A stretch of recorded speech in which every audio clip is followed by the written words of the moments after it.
Bueno, ¿cómo están, doctores? Buenas noches. Una vez más me presento. Soy el doctor Bustillos. Conmigo estamos pasando toda la parte de cirugía, con SEA Medicina, en la búsqueda de la residencia médica de muchos de ustedes. Hoy día vamos a tocar un tema muy interesante, el tema de páncreas, toda la parte fisiológica, anatómica, pancreatitis aguda a la Recording in misma forma. progress.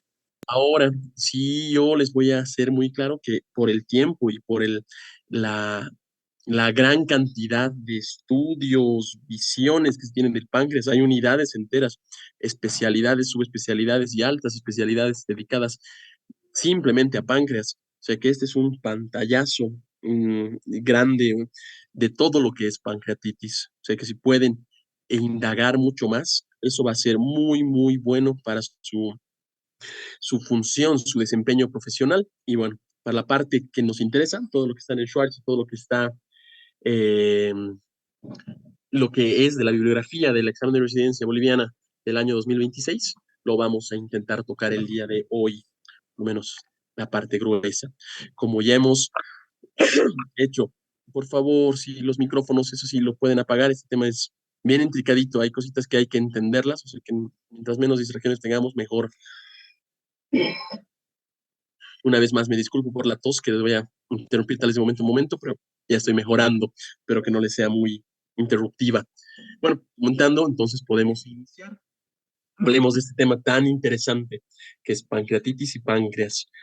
Yendo al recordatorio, como ya es usual en nuestro grupo, en nosotros vamos a hacer un pequeño recordatorio de todo lo que hemos visto en la clase de ayer, la parte de enfermedades por cálculos biliares, todo colecistitis aguda, colelitiasis, colicitis crónica, cólico biliar y colangitis. Bueno, recordando, es una enfermedad que más o menos es del 10 al 15 pacientes de todos los pacientes que llegan a nuestra sala de emergencia, su sala de consulta. Es una de las enfermedades más frecuentes del tracto digestivo, donde hay una gran cantidad de pacientes. Es multifactorial.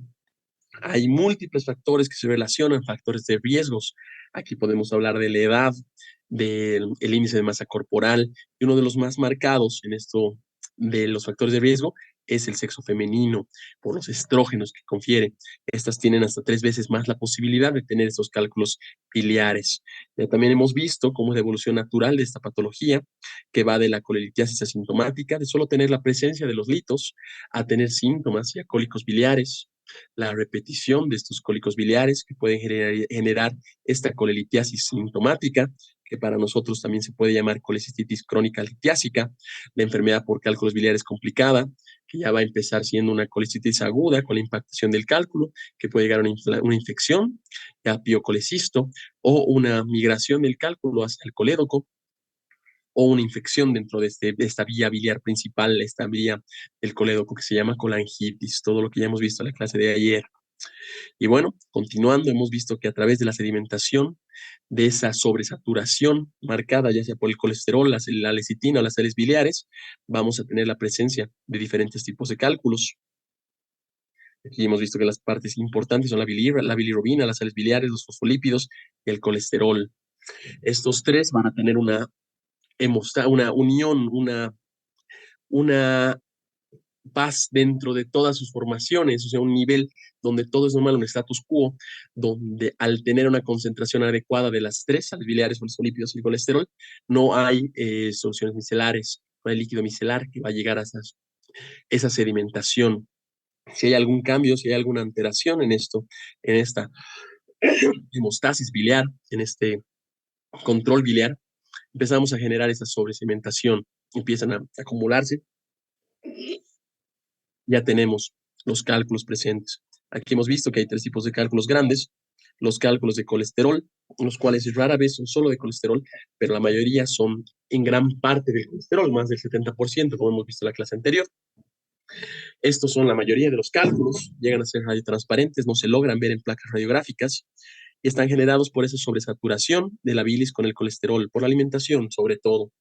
También tenemos esos cálculos pigmentarios, esos cálculos negros, que son pequeños, espiculados, fácilmente fragmentados, oscuros, que va a ser por una sobresaturación de la bilirrubina no conjugada, esto usualmente con enfermedades hemolíticas. hematológicas, ¿verdad?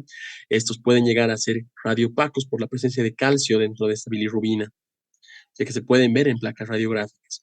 También tenemos los cálculos pigmentados marrones, estos que se van a formar en la vía vesicular, usualmente secundarios a una infección bacteriana. Aquí la E. coli, la Klebsiella pneumoniae, incluso perfringes, nos puede generar estas afecciones. Esto es más común en países asiáticos, como hemos visto en la anterior clase, y en países de nuestras latitudes, usualmente son secundarios a estasis biliares, a bloqueos.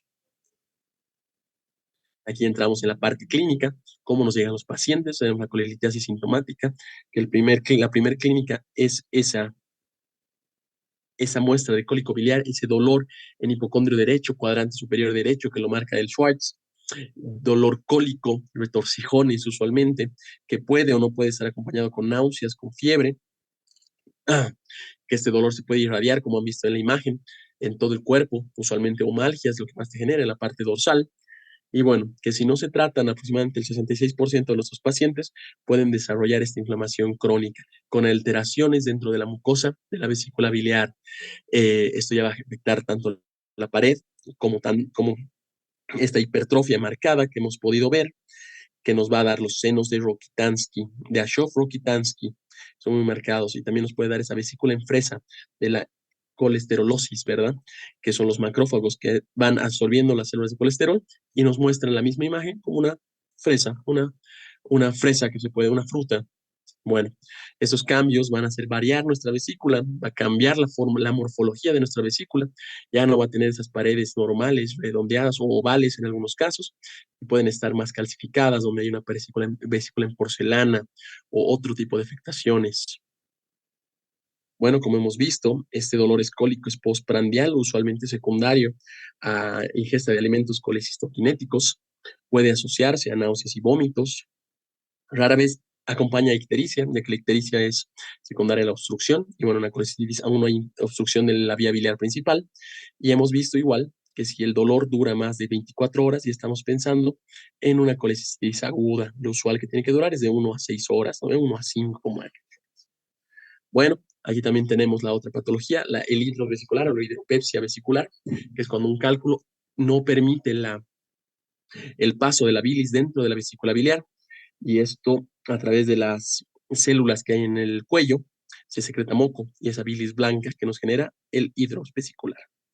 Ambos, la colecistitis aguda litiásica como el hidrovesicular, nos puede generar ese edema de pared por la extravasación de líquidos, nos va a generar la inflamación, conlleva a la infección, y esto puede llegar a una perforación de la vesícula biliar, que es una de las complicaciones marcadas. Dentro de la colecistitis sintomática, aquí podemos ver que la primera guía para diagnosticarla es una ecografía de rastreo abdominal o hepatobileopancreática, que nos va a ver los cálculos biliares con mayor sensibilidad que cualquier otro estudio. Esta también nos puede ver la presencia de lodo, de pólipos, de colesterolosis, de adenomiomatosis. Y bueno, igual hemos visto la vesícula en fresa, que es la colesterolosis, y la adenomatosis, que es colecitis glandular proliferativa, cuando empiezan a secretar la isolecitina que producen las células de moco. El tratamiento es la colecistectomía quirúrgica, usualmente la temprana, que es dentro de las 72 horas, temprana, y que genera esa remisión hasta el 90% de los síntomas. También hay otros tratamientos que ya han visto que no son tan utilizados porque no generan tantos resultados. Aquí estamos hablando de los tratamientos clínicos, higienodietéticos, la dieta que tiene que ser concomitante, tiene que ayudarnos a la cirugía, y también los ácidos urodesoxicólicos que son más utilizados para la litiasis intrahepática. Y bueno, en pacientes diabéticos o con otras comorbilidades requieren esta cirugía con prontitud, usualmente la temprana, evitando las complicaciones. La complicación más común, al no ser tratado, es la colecistitis aguda. Esta es una infección de la vesícula biliar, secundaria a los cálculos en más del 90% de los casos. Aquí el compromiso bacteriano es usual por la E. coli en la gran mayoría de los casos. E. coli, esta bacteria que siempre nos perjudica en muchas afecciones intestinales.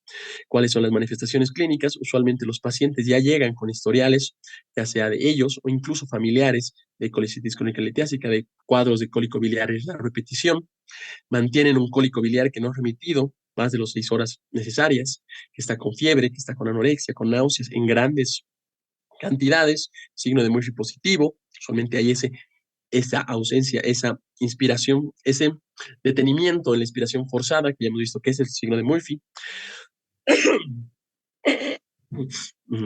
Laboratorios con leucocitosis, usualmente con desvío a la izquierda, pero esta es leve a moderada.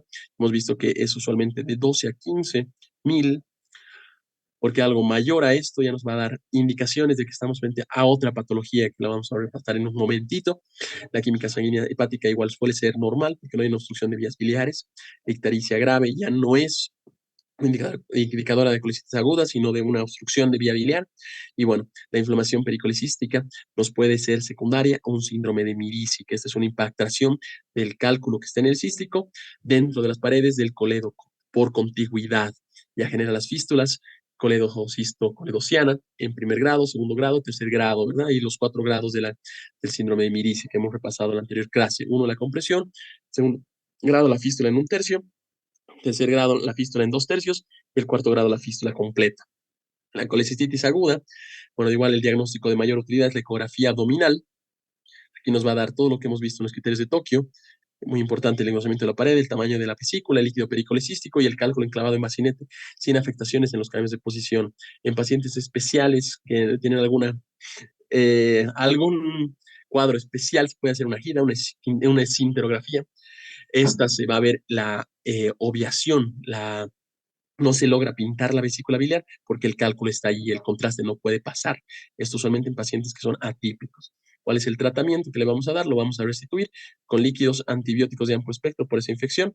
Le vamos a controlar el dolor, usualmente la analgesia aquí es muy necesaria, y se puede hacer la colecistectomía. Hace muchos años atrás, igual como hemos repasado, esta tenía que ser después de la inflamación. Hoy en día se recomienda la colecistectomía temprana. Puede ver la tasa de conversión, también es necesaria. Y en pacientes que no son aptos para cirugía, usualmente la colecistostomía. Se pone un drenaje en vía biliar transhepático, se une con antibióticos y esto se puede retirar en 4 semanas. Usualmente la cirugía electiva, esta colecistectomía programada, puede ser de 6 a 8 semanas. Vamos a ir apurando un poquitín porque tenemos el páncreas que es bien bonito. Bueno, la coledocolitiasis, que son estos cálculos que se encuentran en la vía biliar principal, en el conducto colédoco, usualmente en pacientes mayores de 60 años. Aquí hay 2 tipos de cálculos, los primarios y los secundarios. Los cálculos secundarios son por migraciones de cálculos dentro de la vesícula biliar. Estos son generalmente de colesterol. Y los cálculos primarios, que se generan sobre todo en el conducto biliar. Estos son de pigmento marrón, sobre todo, por esas infecciones bacterianas o la éstasis. En manifestaciones clínicas podemos ver sensaciones muy parecidas a la colangitis y a la pancreatitis, términos que ya hemos visto, la triada de Reynolds y la pentada, perdón, la triada de Charcot y la pentada de Reynolds, ¿no? Que son signos claros de la colangitis. En pancreatitis, igual es afección, ictericia marcada, dolor en puntos pancreáticos, que vamos a tocar hoy en día. El dolor va a ser muy similar al cólico biliar y también va a estar acompañado con náuseas y vómitos. Lo que sí nos va a ayudar mucho es que la ictericia es transitoria y llega a ser transitoria o progresiva, pero ya va a haber ictericia, a diferencia de las otras patologías. El diagnóstico nos vamos a dar sobre todo con una ecografía, que nos puede ver la parte proximal del conducto colédoco, que se llama como conducto biliar común. Eso nos va a dar la parte supraduodenal, ¿verdad? En la resonancia magnética nos va a dar muchos detalles anatómicos que nos van a ser de gran ayuda. En el LSP va a ser ayuda de forma terapéutica y de diagnóstica, porque podemos hacer la extracción de los litos a través de una esfinterotomía, por drenajes, por visiones percutáneas. Bueno, esto va a ser en pacientes que no se puede hacer la cirugía, como ya hemos hablado. El tratamiento es eliminar ese cálculo y de la forma que sea. Usualmente el LSP es más que necesario y eventualmente se puede hacer la colecistectomía, usualmente programada. Si en caso de que no se pueda hacer por vía LSP, se puede hacer una cirugía con una colangiografía intraoperatoria y una exploración de vías biliares. Aquí una exploración de vías biliares puede ser una coledotomía. Se puede hacer una exploración ya sea con reparación primaria, una reparación del segmento afectado, o una sonda en T que podemos hacerla para como tutor. Dentro de la colangitis, aquí es una de las principales complicaciones de los cálculos coledocianos, esta infección bacteriana ascendente que llega del tracto digestivo y contamina toda la vía biliar por la éstasis que tiene el cálculo. Vamos a tener aquí las 2 grandes amalgamas de síntomas, la triada de Charcot, que es marcada por ictericia, fiebre y dolor en cuadrante superior derecho o hipocondrio derecho, dependiendo de la nomenclatura, y la pentada de Reynolds, que une a esta triada el estado de shock y las alteraciones del estado mental. ¿Cómo se hace el diagnóstico? Usualmente con una leucocitosis aumentada, usualmente mayor a 18.000 o incluso 20.000, hiperbilirrubinemia, elevación de las transaminasas y de la fosfatasa alcalina. La ecografía nos va a ser muy útil para ver esos cálculos y esos conductos que están dilatados por la presencia de pus en este caso. La tomografía y la resonancia magnética igual nos puede ver masas que están generando esta éstasis que está condicionando a la infección de la vía biliar. ¿Cuál es el tratamiento? Usualmente antibióticos de amplio espectro. Aquí podemos usar desde imipenem o cefalosporinas. Metronidazol igual está muy recomendado, reanimación con líquidos y descompresión de la vía biliar rápida. Esto se puede hacer igual a través de vías endoscópicas, el RCP es el más guiado, a través de una esfinterotomía, que va a liberar toda la carga purulenta de la vía biliar hacia la vía digestiva y se va a eliminar por las heces. O se puede hacer por drenaje percutáneo o un drenaje quirúrgico. Estos pacientes usualmente llegan a necesitar UTI. Lamentablemente, muchos de los pacientes que tratamos con colangitis en mi servicio llegan a necesitar terapias intensivas por la gran mortalidad que presentan y lo drásticos que son los síntomas, empiezan a descompensarse de un momento a otro y se recomienda una colecistectomía posterior a la resolución del cuadro, que llega a ser 6 semanas después. Bueno, una de las pancreatitis, que eso igual vamos a tocar mucho más hoy día, las más comunes de las etiologías es por cálculos biliares.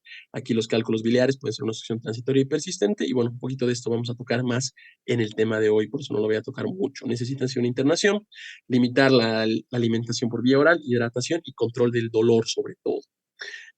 Si la pancreatitis va a limitarse, va a reducir, va a ir resolviéndose, se puede hacer la colecistectomía para evitar otros cuadros posteriores. Y bueno, si hay cálculos obstructivos, se recomienda un RCP para liberarlos. Lo último que hemos visto son los ilios por cálculos biliares, estos que son a través de la erosión de las paredes de la vesícula biliar y pueden afectar el duodeno o incluso el píloro. Estos van a generar cálculos biliares grandes que van a generar una fístula colédoco-entérica. Al tener esta impactación y limitar el vaciamiento gástrico, ya que se acomodan en el píloro y no dejan pasar nada, tenemos el síndrome de Buvaret, esta fístula colédoco-entérica. ¿Cuál es el tratamiento usual en estos pacientes? Va a ser una enterotomía con resección del segmento o con una sutura primaria. ¿Ok? Y bueno, esta extracción del cálculo es lo más importante. Entre los síntomas que van a tener, la obstrucción, las náuseas, los vómitos, los síntomas claros de una obstrucción intestinal alta, que ya hemos visto en temas anteriores. En los rayos X de abdomen vamos a poner gas intestinal obstructivo, igual visión de una obstrucción intestinal alta. Y la tomografía es muy sensible, se logra ver el hito. Ahora sí,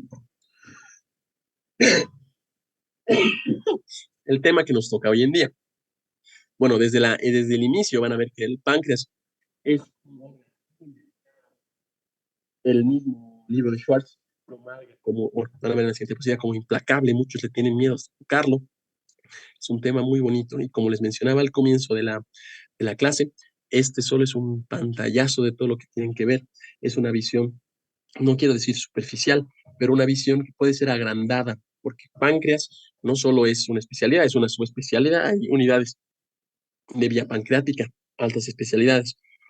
O sea que toda la parte fisiológica, anatómica, las complicaciones, la pancreatitis aguda, la pancreatitis crónica, que no vamos a poder ver en la diapositiva por el tiempo, es un mundo que les incito a descubrirlo. Es un mundo muy bonito, muy hermoso, que puede ser una vía para desarrollarse profesionalmente. Empecemos sin más preámbulos, si les parece. Y bueno, la anatomía. Aquí en el páncreas vamos a tener, como dice el Schwartz, el órgano más implacable del organismo. ¿Qué quiere decir esto? Que es tanto delicado como que controla muchos segmentos de todo el organismo. Al tener cualquier tipo de afección, la complicación de un deterioro orgánico, multiorgánico en realidad, es muy típico. En la pancreatitis, que es la patología que vamos a ver, puede llegar a dañar todos los sistemas del cuerpo.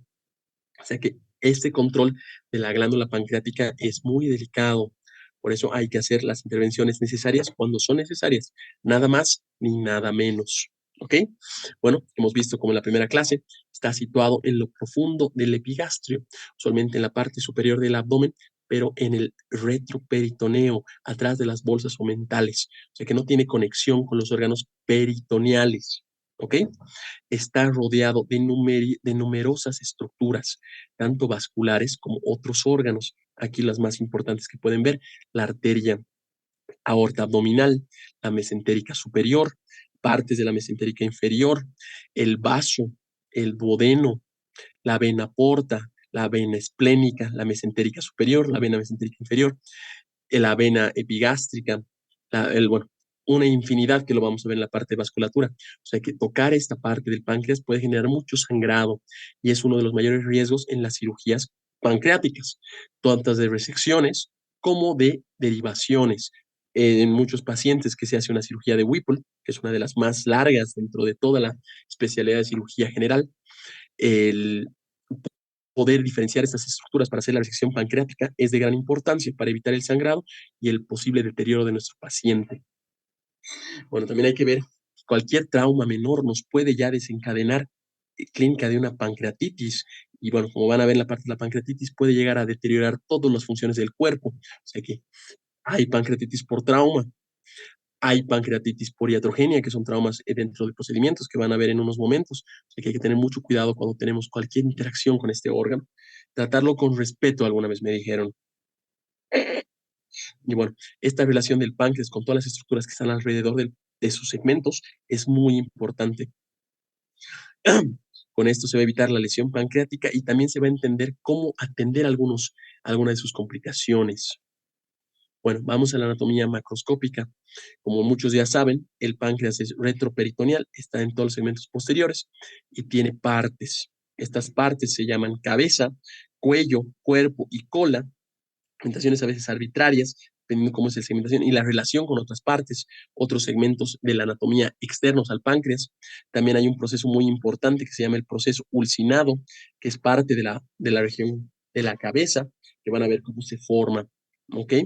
Este va a estar muy intrínsecamente relacionado con el duodeno, aquí con la C duodenal, ya que la irrigación que comparten es muy intricada, muy difícilmente se los puede separar estas dos unidades. También va a tener mucha relación con el hilio esplénico. Aquí van a disculpar mi dibujo de vaso, no soy el gran artista, pero la parte de la cola tiene una relación con el hilio esplénico de gran forma y las arterias, igual que corren en todos estos segmentos, son de gran importancia y son de gran calibre de misma forma. En un adulto va a llegar a pesar desde 75 a 100 gramos y tiene una longitud hasta 20 centímetros, ¿ok? Bueno, por esta localización retroperitoneal, una de las clínicas más características es ese dolor transfixiante, ese dolor que a veces lo refieren como tenebrante, que te traspasa en un dolor grandísimo, muy elevado, cuando el paciente presenta cuadros pancreáticos, que hay que tenerle mucho cuidado. Estos pacientes tienen generado dolor, que tienen posiciones antiálgicas, usualmente la posición maometana, que han debido escucharla previamente, esa posición como de inclinado, por la magnitud del dolor. Vamos a esas relaciones de la región del páncreas. Ya han visto que tenemos segmentos, la cabeza, el cuello primero, la cabeza va a estar en este segmento, casi incrustada en la curvatura del duodeno, con irrigación casi continua, casi mixta entre las dos estructuras, casi compartida. También tenemos la visión de la vía coledociana, está anterior al colédoco porque aquí hay la unión, lo que ya conocen como el conducto biliar común, que ya hemos podido ver, que se puede ver bien bonito el conducto biliar común, el conducto pancreático biliar común, el conducto biliar común y el conducto de Wilson. Aquí también debería haber el conducto de Santorini. Esto tiene mucha importancia. También podemos ver que la parte del cuello tiene una relación muy marcada con la vena porta, cuello-cabeza, con la vena porta. Aquí hay que entender las posibilidades de las variaciones de la vena porta, ya sea una trifurcación, como ven en esta imagen, o una bifurcación, como ven en esta imagen, ya que tenemos aquí las tres arterias importantes, las tres venas importantes, van a disculpar, la vena mesentérica superior, la vena mesentérica inferior y la vena esplénica, las cuales pueden estar unidas. En la mayoría de los casos, la vena mesentérica superior y la vena mesentérica inferior unidas y luego unirse con la vena esplénica para formar la vena porta. En otros casos un poquito más reducidos, puede ser una unión de la vena mesentérica inferior y la vena esplénica para luego unirse a la vena mesentérica superior. Y en otros casos una trifurcación donde las tres van a formar la vena porta. Esto igual el cuello va a estar en relación con las lumbares, la lumbar, ay, perdón, la lumbar 1 y la lumbar 2, viendo las relaciones con el páncreas. También tenemos la parte del cuerpo. Este cuerpo, como pueden ver aquí, va a tener una relación muy marcada con este vaso, que es muy importante para el cuerpo. Se llama aorta, el aorta abdominal de gran calibre. También tiene una relación muy intrínseca con los vasos esplénicos y llega a estar posterior al estómago. Esto es muy importante por la La posible complicación de un pseudoquiste pancreático, hay algunas derivaciones que son por vías gástricas que se entran por el estómago y por aquí se hace la derivación. Vamos a tocar un poquito en la parte de complicaciones. Doctor, disculpe que le interrumpa. Dime. Cuando refiere la localización del cuerpo del páncreas, en la anterior diapositiva mencionó que se localiza en la L1 y L2, pero a la hora de hacer la ecografía, normalmente se visualiza el páncreas justo en la parte de la región del epigastrio. Exactamente. Se puede ver con las torácicas, pero por las formaciones de las espículas, a veces nos muestra mucho de las partes de las lumbares, la lumbar 1 y la lumbar 2, como marcados. Igual, tocamos un poquito de ecografía si quieren al final, para poder no perder el hilo del tema, si les parece. Ok, perfecto, está bien, doctor. Sí, sí, está buena su Gracias. explicación. No, está muy bien. Y bueno, continuando con todo lo que podemos ver, también tiene comunicación con la cola del páncreas, ¿no? Cola del páncreas tiene relaciones con muchos segmentos. Aquí el hilo esplénico, como van a poder ver aquí, este segmento que se puede ver justo por aquí, el hilo esplénico está muy, muy intrínsecamente relacionado con la cola del páncreas, también el riñón derecho, dependiendo de su localización. Y bueno, a lo largo, en todo este piso, vamos a tener al aumento menor, igual posterior al estómago, con estas comunicaciones.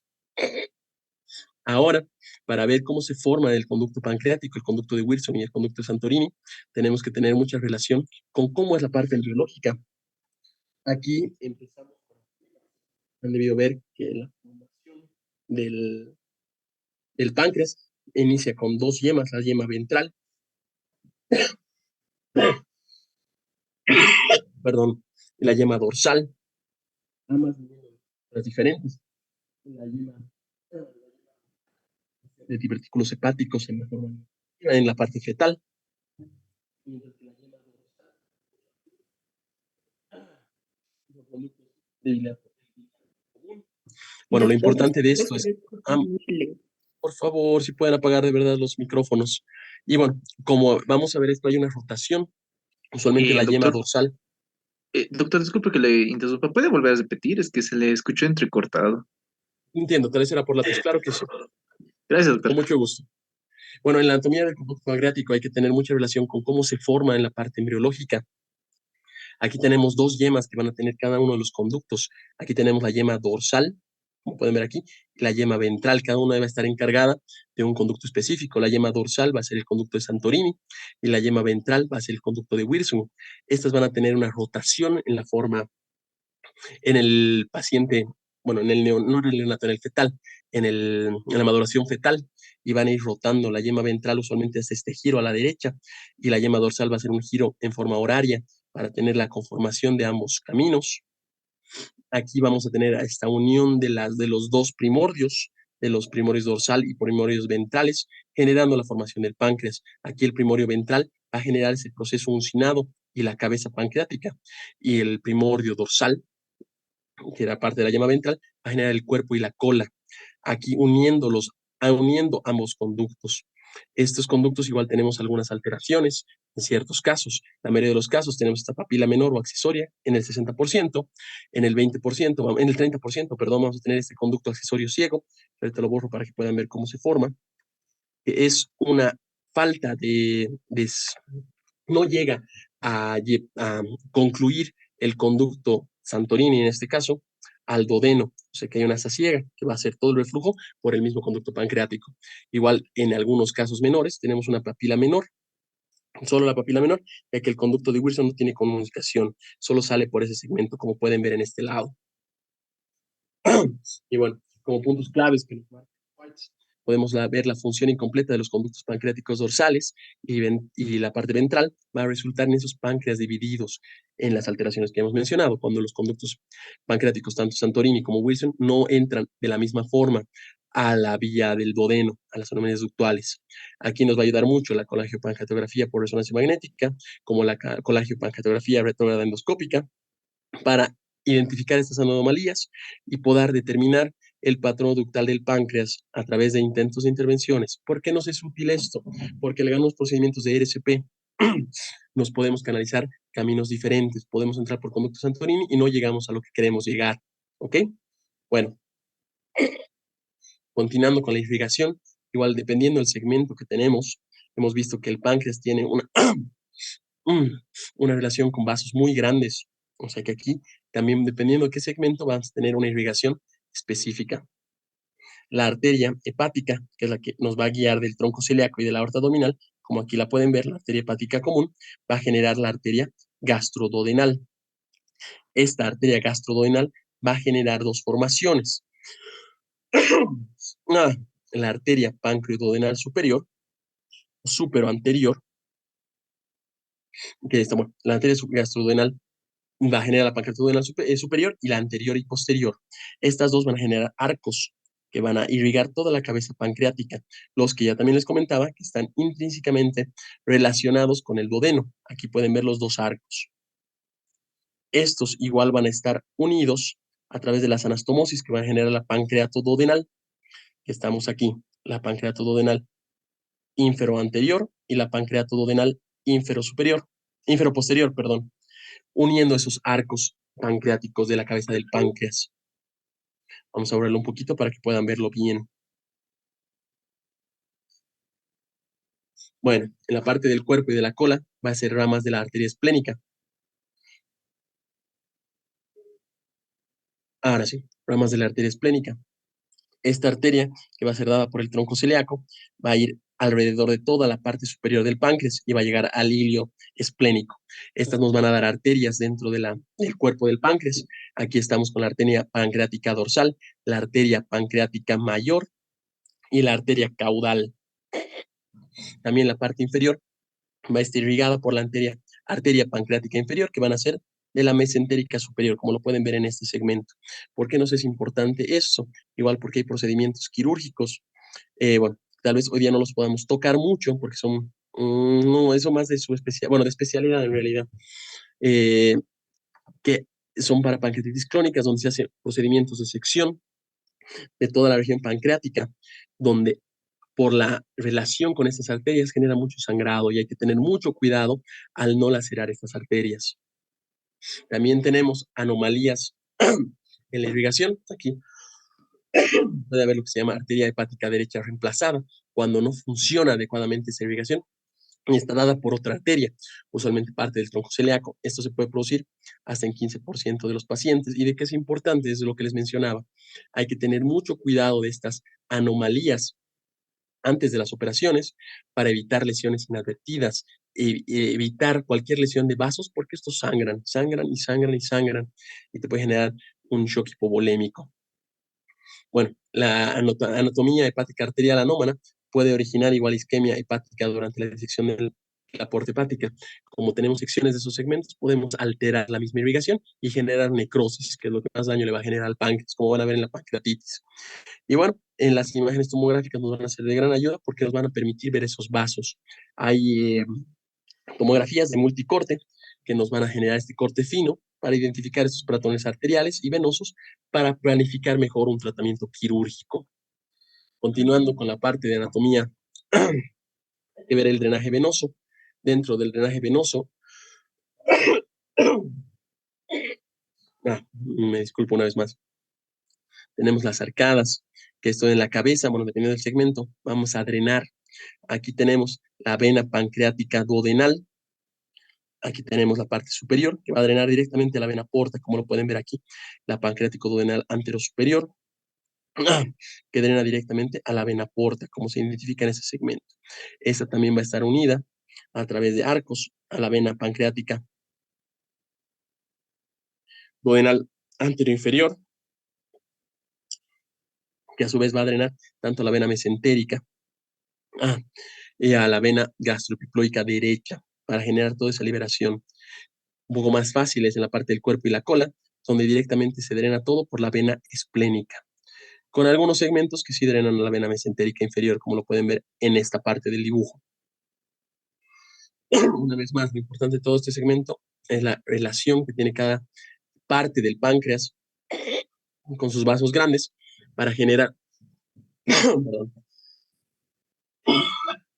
para generar esas relaciones que tienen para evitar daños de sangrado y de posibles isquemias al tratamiento quirúrgico. En la parte linfática, el drenaje linfático es usualmente muy extenso, pero van a estar guiados en la parte anterior y posterior de la campesa pancreática a lo largo de los segmentos duodenales. Aquí se llaman los ganglios, o la cadena ganglionar linfática pancreática duodenal anterior y la cadena linfática pancreática duodenal posterior. Entonces se los voy a borrar para que puedan ver mejor las imágenes. También tenemos mucha relación con los vasos sanguíneos, donde vamos a tener las arterias de los ganglios linfáticos hepáticos y los ganglios linfáticos celíacos, donde igual se van a drenar. Y en la parte inferior tenemos los que van a lo largo del borde inferior, que son los del cuerpo inferior, y los ganglios linfáticos mesentéricos superiores. En la parte inferior van a estar muy relacionados con el hilio esplénico. Todos estos ganglios van a estar con comunicaciones a través del mesocolon transverso y del mesenterio del leño proximal a través, bueno, así van a poder generar ese drenaje. Dentro de la neuroanatomía, ¿cuáles van a ser los estímulos que van a inhibir y estimular? Bueno, ya hemos visto que el estímulo simpático, que va a estar dado sobre todo por los nervios vagos, van a inhibir la secreción tanto del páncreas endocrino como exócrino, que vamos a ver enseguida, y la parte parasimpática va a estimular. Aquí también tenemos neuronas que van a secretar tanto aminas como péptidos. Una muy bonita que es la somatostatina, esta que nos va a inhibir la secreción tanto de insulina como glucagón. Va a estar dada por estas aminas y péptidos. Otras hormonas que vamos a ver enseguida, péptido intestinal vasoactivo y los péptidos relacionados con la calcitonina y la gelanina van a estar muy relacionados con esta secreción de aminas y péptidos. Y las fibras sensoriales van a afectar a través del ganglio celíaco que está en este segmento. Bueno, dentro de la histología del páncreas, la histología y la fisiología, hay que entender que el páncreas tiene dos funciones. Bueno, tiene muchas, ¿no? Pero dos grandes. Una parte es exócrina y una parte es endocrina. Esto se va a separar a través de las células que lo componen. Ahí tenemos a las células acinares en la parte exócrina y a las islotes de Langerhans, que son en la secreción endocrina. Ambas van a tener sus propias funciones y sus propias propias secreciones de materiales que vamos a necesitar. Usualmente el ácido pancreático va a secretar todas las células que ya conocemos, la tripsina, la lipasa, la amilasa, que vamos a pegar enseguida, y los islotes van a tener las células, bueno, 5 tipos de células que ya conocen, y van a secretar sobre todo insulina, glucagón, y bueno, otros tipos de péptidos. Dentro del páncreas va a tener sobre todo una gran parte de tejido exócrino, o sea, de células acinares, que van a ser casi el 85% de la masa pancreática. 10% del páncreas también es dado por matriz extracelular, 4% es dado por vasos sanguíneos y conductos principales, y el 2% es por este tejido endocrino, los células, los islotes de Langerhans. Y bueno, esta parte de abajo es muy importante porque en algunas resecciones, necrosectomías o resecciones pancreáticas, se elimina tejido o en pancreatitis te puede llegar a generar necrosis del páncreas. Ya se pudo observar a través de estudios el siglo pasado incluso, que se necesita 20% del tejido pancreático para evitar esa insuficiencia pancreática. Estas complicaciones que pueden relacionarse. Y bueno, resecciones pequeñas pueden desarrollar insuficiencia por el resto de la vida del enfermo.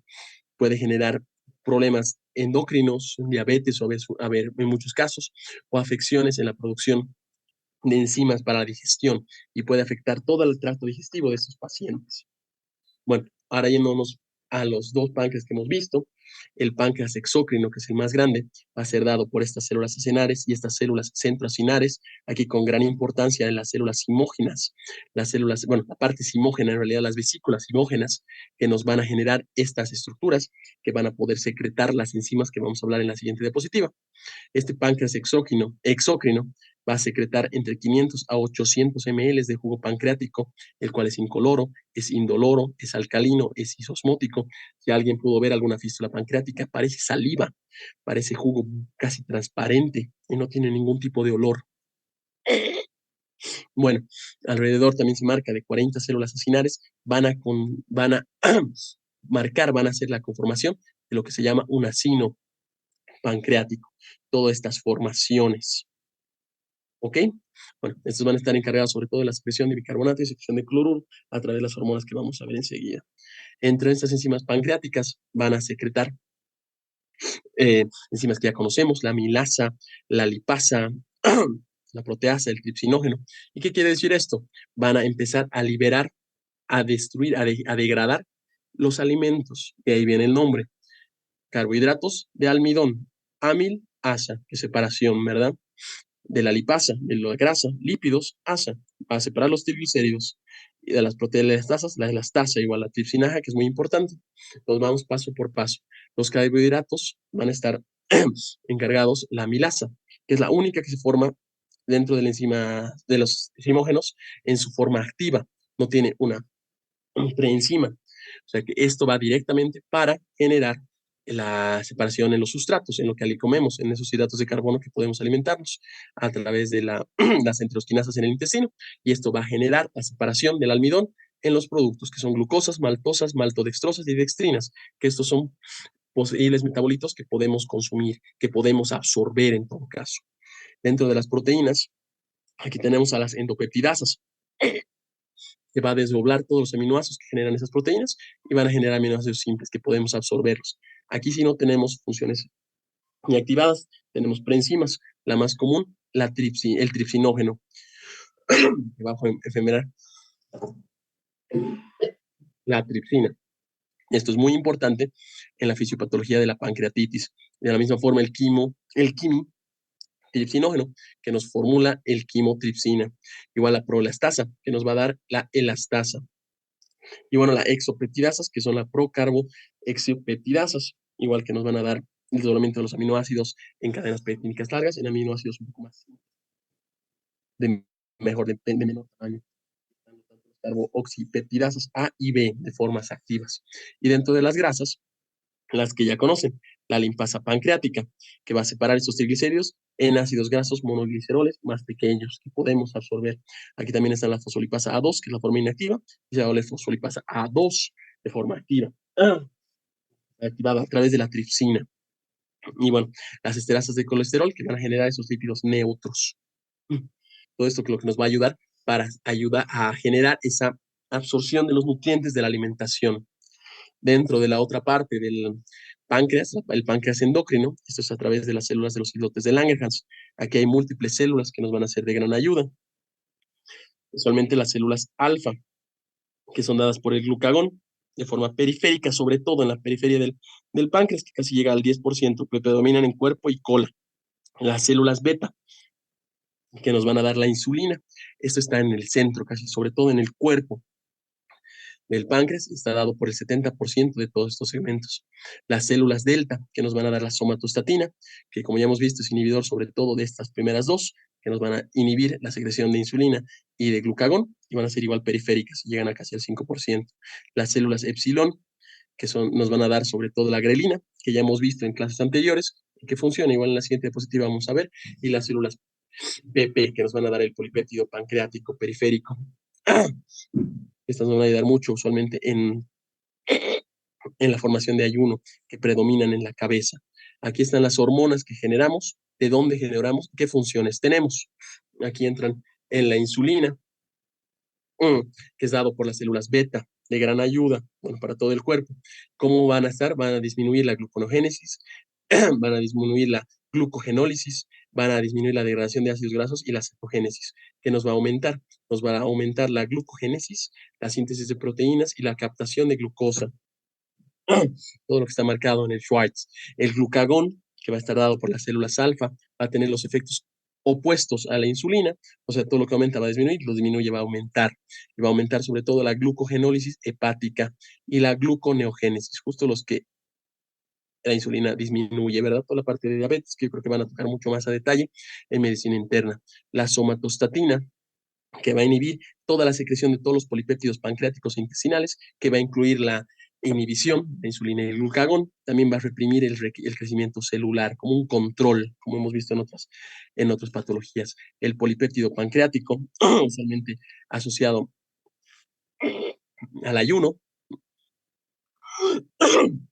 va a limitar, va a prohibir la secreción pancreática, igual va a facilitar la acción de la acción hepática de la insulina, todo eso que va a la circulación sistémica, ¿verdad?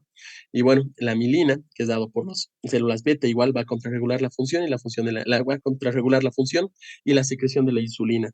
La pancreatoestatina, igual de las células de los islotes beta, va a disminuir la secreción de insulina y de somatostatina, aumentando la secreción de glucagón y disminuyendo la secreción de exocrina, de todo el páncreas. La grelina, que igual hemos visto en las células epsilon, va a disminuir la secreción y la acción de la insulina. El péptido Y, que aún no sabemos, no hemos descubierto de dónde está dado, va a aumentar la secreción de insulina y el crecimiento de las células beta. Bueno, aquí un pequeño parate para poder continuar con las preguntas. Igual la parte de pancreatitis creo que vamos a poder ver la parte ecográfica que tocaban, pero algunas preguntas sobre todo lo que hemos visto hasta el momento. O sea que si pueden ir respondiendo, vamos a poder avanzar de forma adecuada. Empecemos. ¿Cuál es la arteria que irriga principalmente la cabeza del páncreas? Cabeza del páncreas. Muchas gracias por las opiniones de la agüita. Sí, está mejorando la garganta, aunque no crean. Aquí tengo a Fernanda, Noelia, Jessica, Carla, Natalia, Nicole, Mercedes, que es la arteria pancreática duodenal superior, ¿no? Pancreato duodenal superior. Muy bien, hemos visto esos arcos que forman estas arterias y van a generar esa irrigación intrínseca de la cabeza del páncreas y del duodeno. Exactamente. ¿Cuál de las siguientes afirmaciones sobre la anatomía del páncreas es correcta?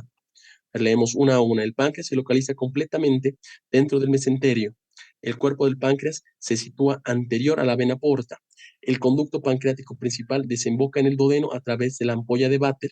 La cola del páncreas cruza por detrás del duodeno y la cabeza del páncreas se encuentra en contacto con el vaso. Esto es en base a relaciones. Muy bien, aquí tengo Catherine, Miranda, Gustavo, Eva, Carla, Erika, Fernanda, Jessica, Andrea, muy bien, es la parte C, ¿verdad? Todo es en base a las relaciones de qué segmento toca qué segmento. Y aquí el conducto pancreático principal desemboca en el duodeno a través de la ampolla de Vater. Exactamente. Bueno, continuando, podemos ir. ¿Qué estructura anatómica se encuentra posterior al cuello del páncreas? Al cuello del páncreas.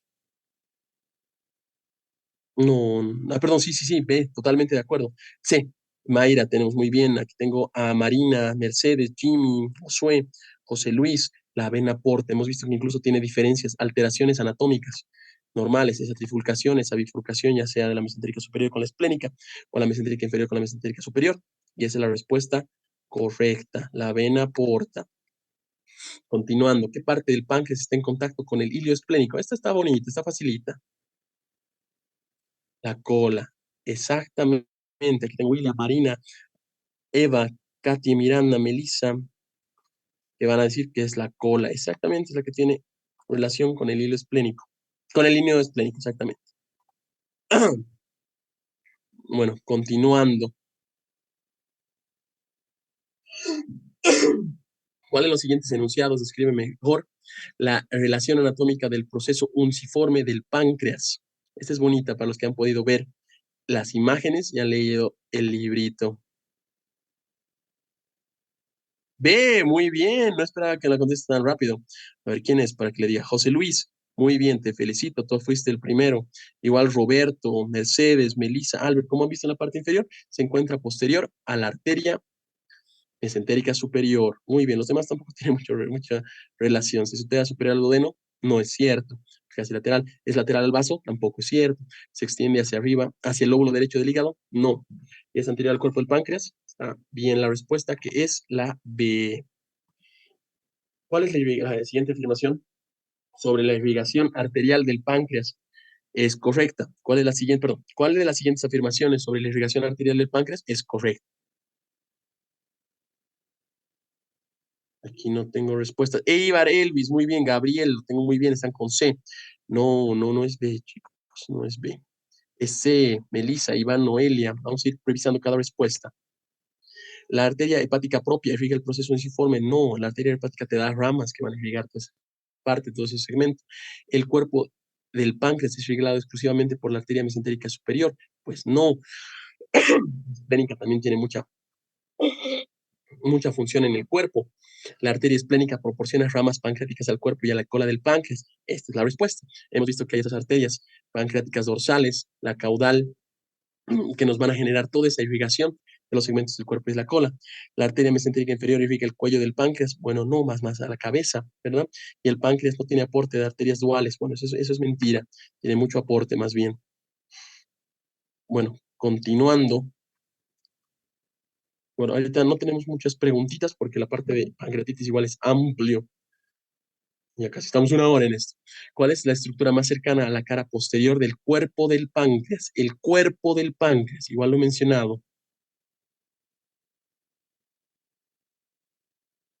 Muy bien, Jessica, eres la primera. Gustavo, Carla, Andrea, Mercedes. Está en muy intricada relación con la aorta abdominal, ¿verdad? Y bueno, va a tocar mucho esa parte. Ah, aorta abdominal, muy bien. ¿Cuál es el componente embriológico del páncreas que da origen al conducto accesorio de Santorini?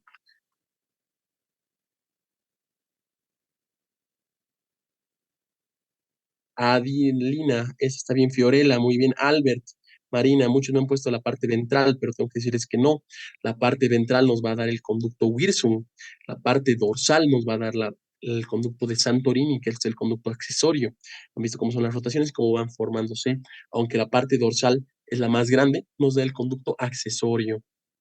Así que muy bien a los que han dicho la parte dorsal. Muy bien, ahí tengo Rolando, José Luis, Melissa. Yéndonos un poquito más a la parte de fisiología.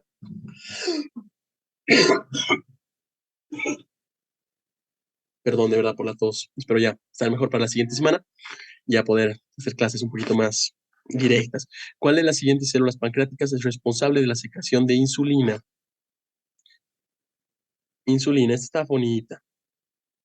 Muy bien, aquí tengo todos.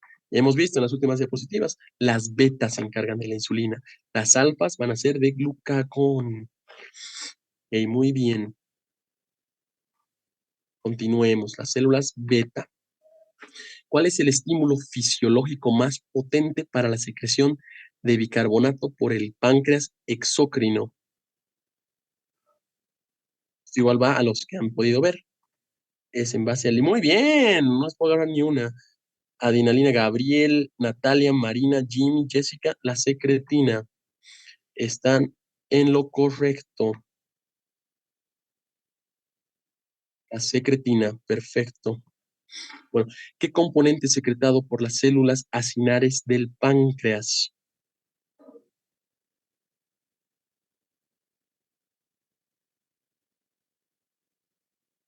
Un poquito más. No, William, estás en lo correcto. Jessica, Mercedes, Melissa. Las células acinares del páncreas sobre todo van a tener la secreción de todas estas enzimas que hemos visto. La amilasa, la lipasa, la elastasa y el factor que nos importa en este caso, el tripsinógeno, que va a poder generar eventualmente la tripsina, que es su preenzima, ¿verdad? Ahí tocamos el tripsinógeno.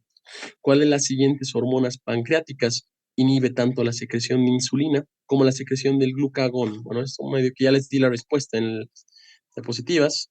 Está muy bien, Carlas, Mercedes, David, Flores, Marina, Gustavo. Hemos visto que inhibe todas las partes pancreáticas, ¿no ven? La somatostatina. Mm, acabando las preguntas.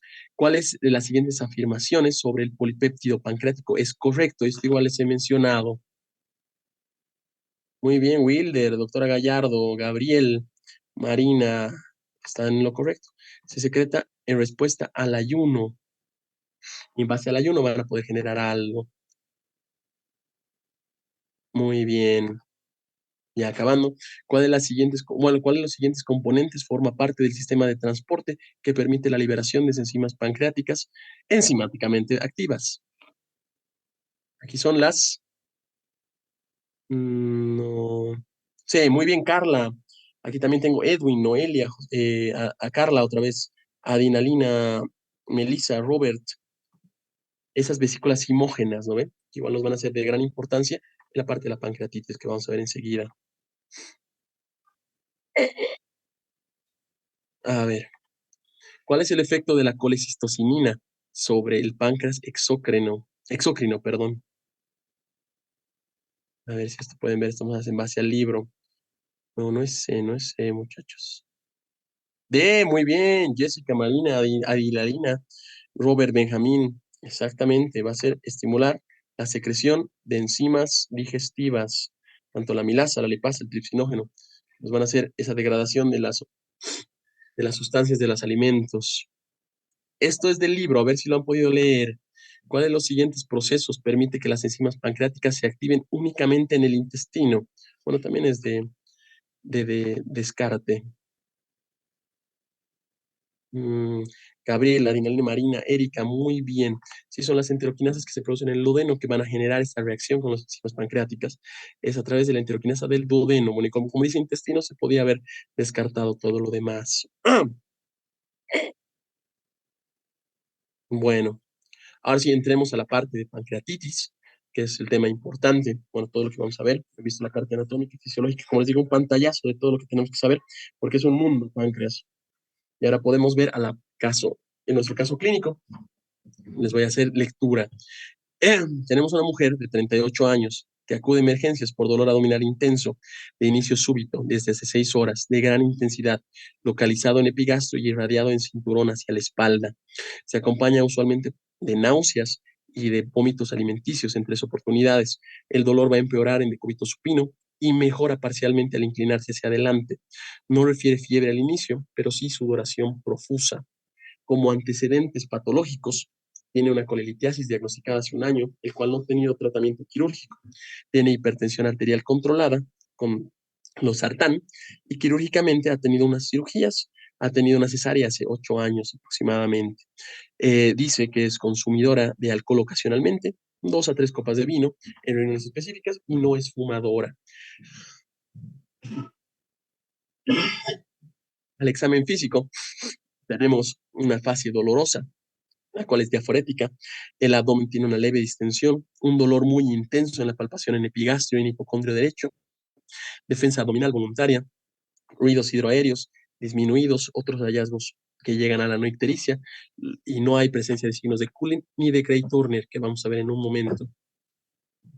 A la exploración física se puede ver que los signos vitales están con una leve febrícula de 37,8, sus presiones arteriales están adecuadas, su frecuencia cardíaca es de 112, su frecuencia respiratoria es de 24, la milasa sérica está elevada, la lipasa sérica de la misma forma está elevada, muy elevada, más de 3 veces ambas. Los leucocitos están en 15.200, tiene desvío a la izquierda, la glicemia está levemente elevada, puede ser postprandial, la AST y la LT están elevadas, la bilirrubina total igual está en 2,1 miligramos de decilitro, o sea que está elevada.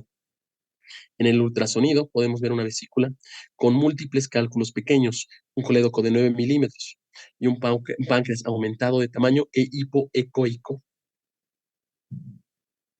Bueno, ahora sí vamos a poder ver qué es pancreatitis aguda. Interesante y tan importante. Bueno, la pancreatitis aguda es el trastorno inflamatorio del páncreas. Va a ser, ay caramba, doctor Rayar. Ahora sí. Va a ser una inflamación sistémica del páncreas que va a ser secundario a algunas partes de etiología que vamos a ver en la siguiente diapositiva. Esto va a generar usualmente una degradación, una autólisis de la glándula pancreática por sus propias enzimas. Aquí van a estar muy relacionadas la tripsina, la lipasa y la milasa.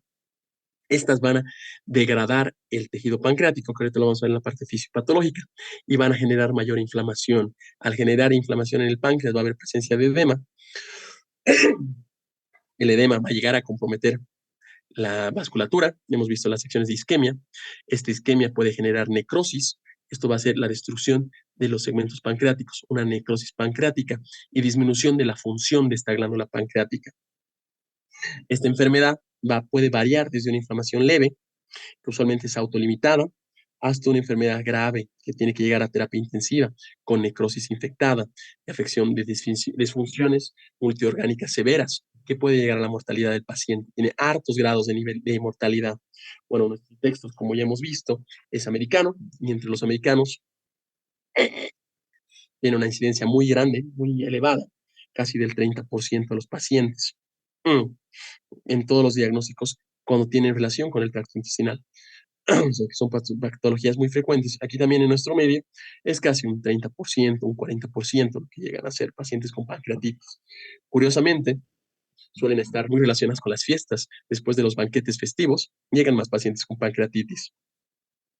Bueno, es la 14ª causa más común de fallecimientos y la 9ª causa más no cancerosa más común por muertes según enfermedades gastrointestinales. En el mundo, en todo el país, en todo el planeta, hay una incidencia de casi hasta 80%, 8 pacientes por cada 100 habitantes vivos. Y bueno, los americanos tienen esas frecuencias que, bueno, no son importantes en cierta forma, que en nativos americanos son de 4 por 100,000, en blancos, en pacientes eh, con tendencias más anglosajonas de 5.7 y en afroamericanos de 20.7.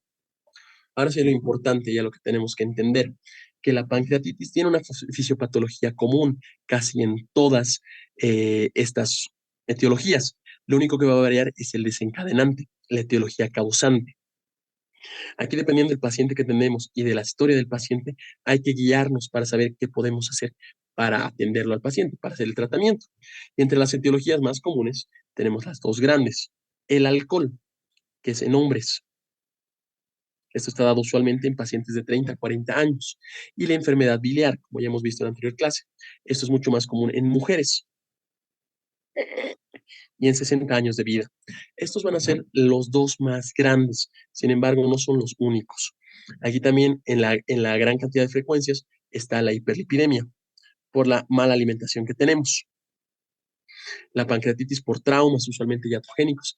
Estos pueden ser secundarios a traumas abdominales cerrados o abiertos, o incluso traumas iatrogénicos por RCPs, que son, como ya hemos visto en la clase de ayer, una de las complicaciones más comunes dentro de este procedimiento.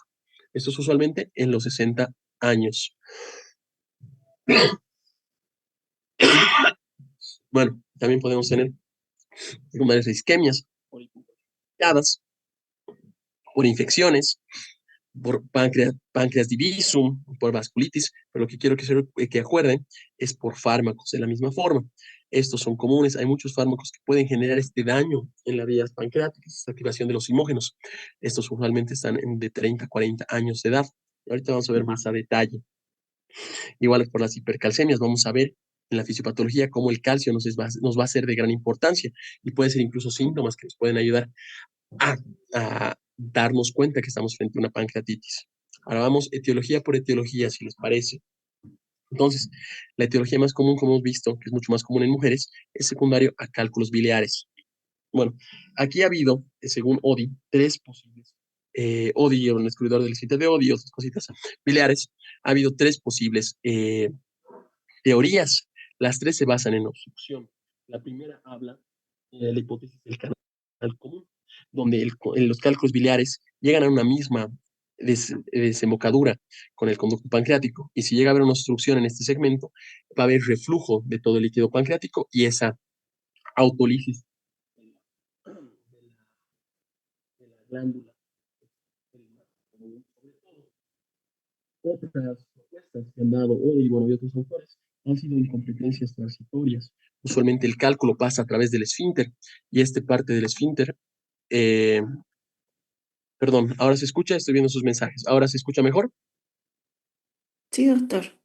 Perfecto. Bueno, repito, no hay ningún problema. Les decía que en la parte de los cálculos biliares hay 3 posibles hipótesis. Una que refiere el conducto común, que habla sobre que un cálculo viaja hasta las inmediaciones del esfínter de Oddi y a través de este conducto común hay una obstrucción que afecta tanto la vía biliar común al colédoco como la vía pancreática, conducto principal. Esto va a generar un reflujo del líquido pancreático que contiene las enzimas y una autodigestión. Otra de las teorías, de las hipótesis, es la incompetencia transitoria, que esta está causada por los pasos de los cálculos a través del esfínter, que va a generar ese reflujo. Sin embargo, esta no está muy guiada porque, bueno, en esfinterotomías no genera esto mismo.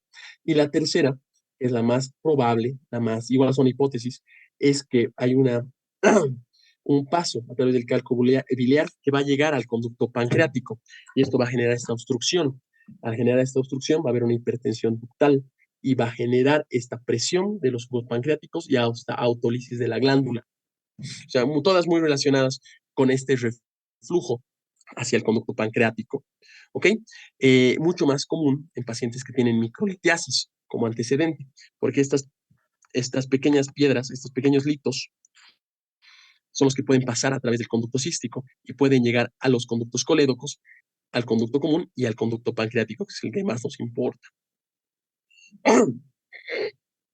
Una igual muy importante, bueno, va a ser la pancreatitis por alcohol. Esto va a ser una activación de la célula cinar por metabolizar el etanol. Esto sí tienen que entender que son pacientes alcohólicos crónicos. Usualmente consumen por años 100 a 150 gramos de alcohol, que bueno, si mis cálculos no están mal, son casi 4 a 5 vasos enteros de alcohol, bueno, puede ser destilado o fermentado, pero esto es durante días continuos. O sea que es un alcoholismo crónico.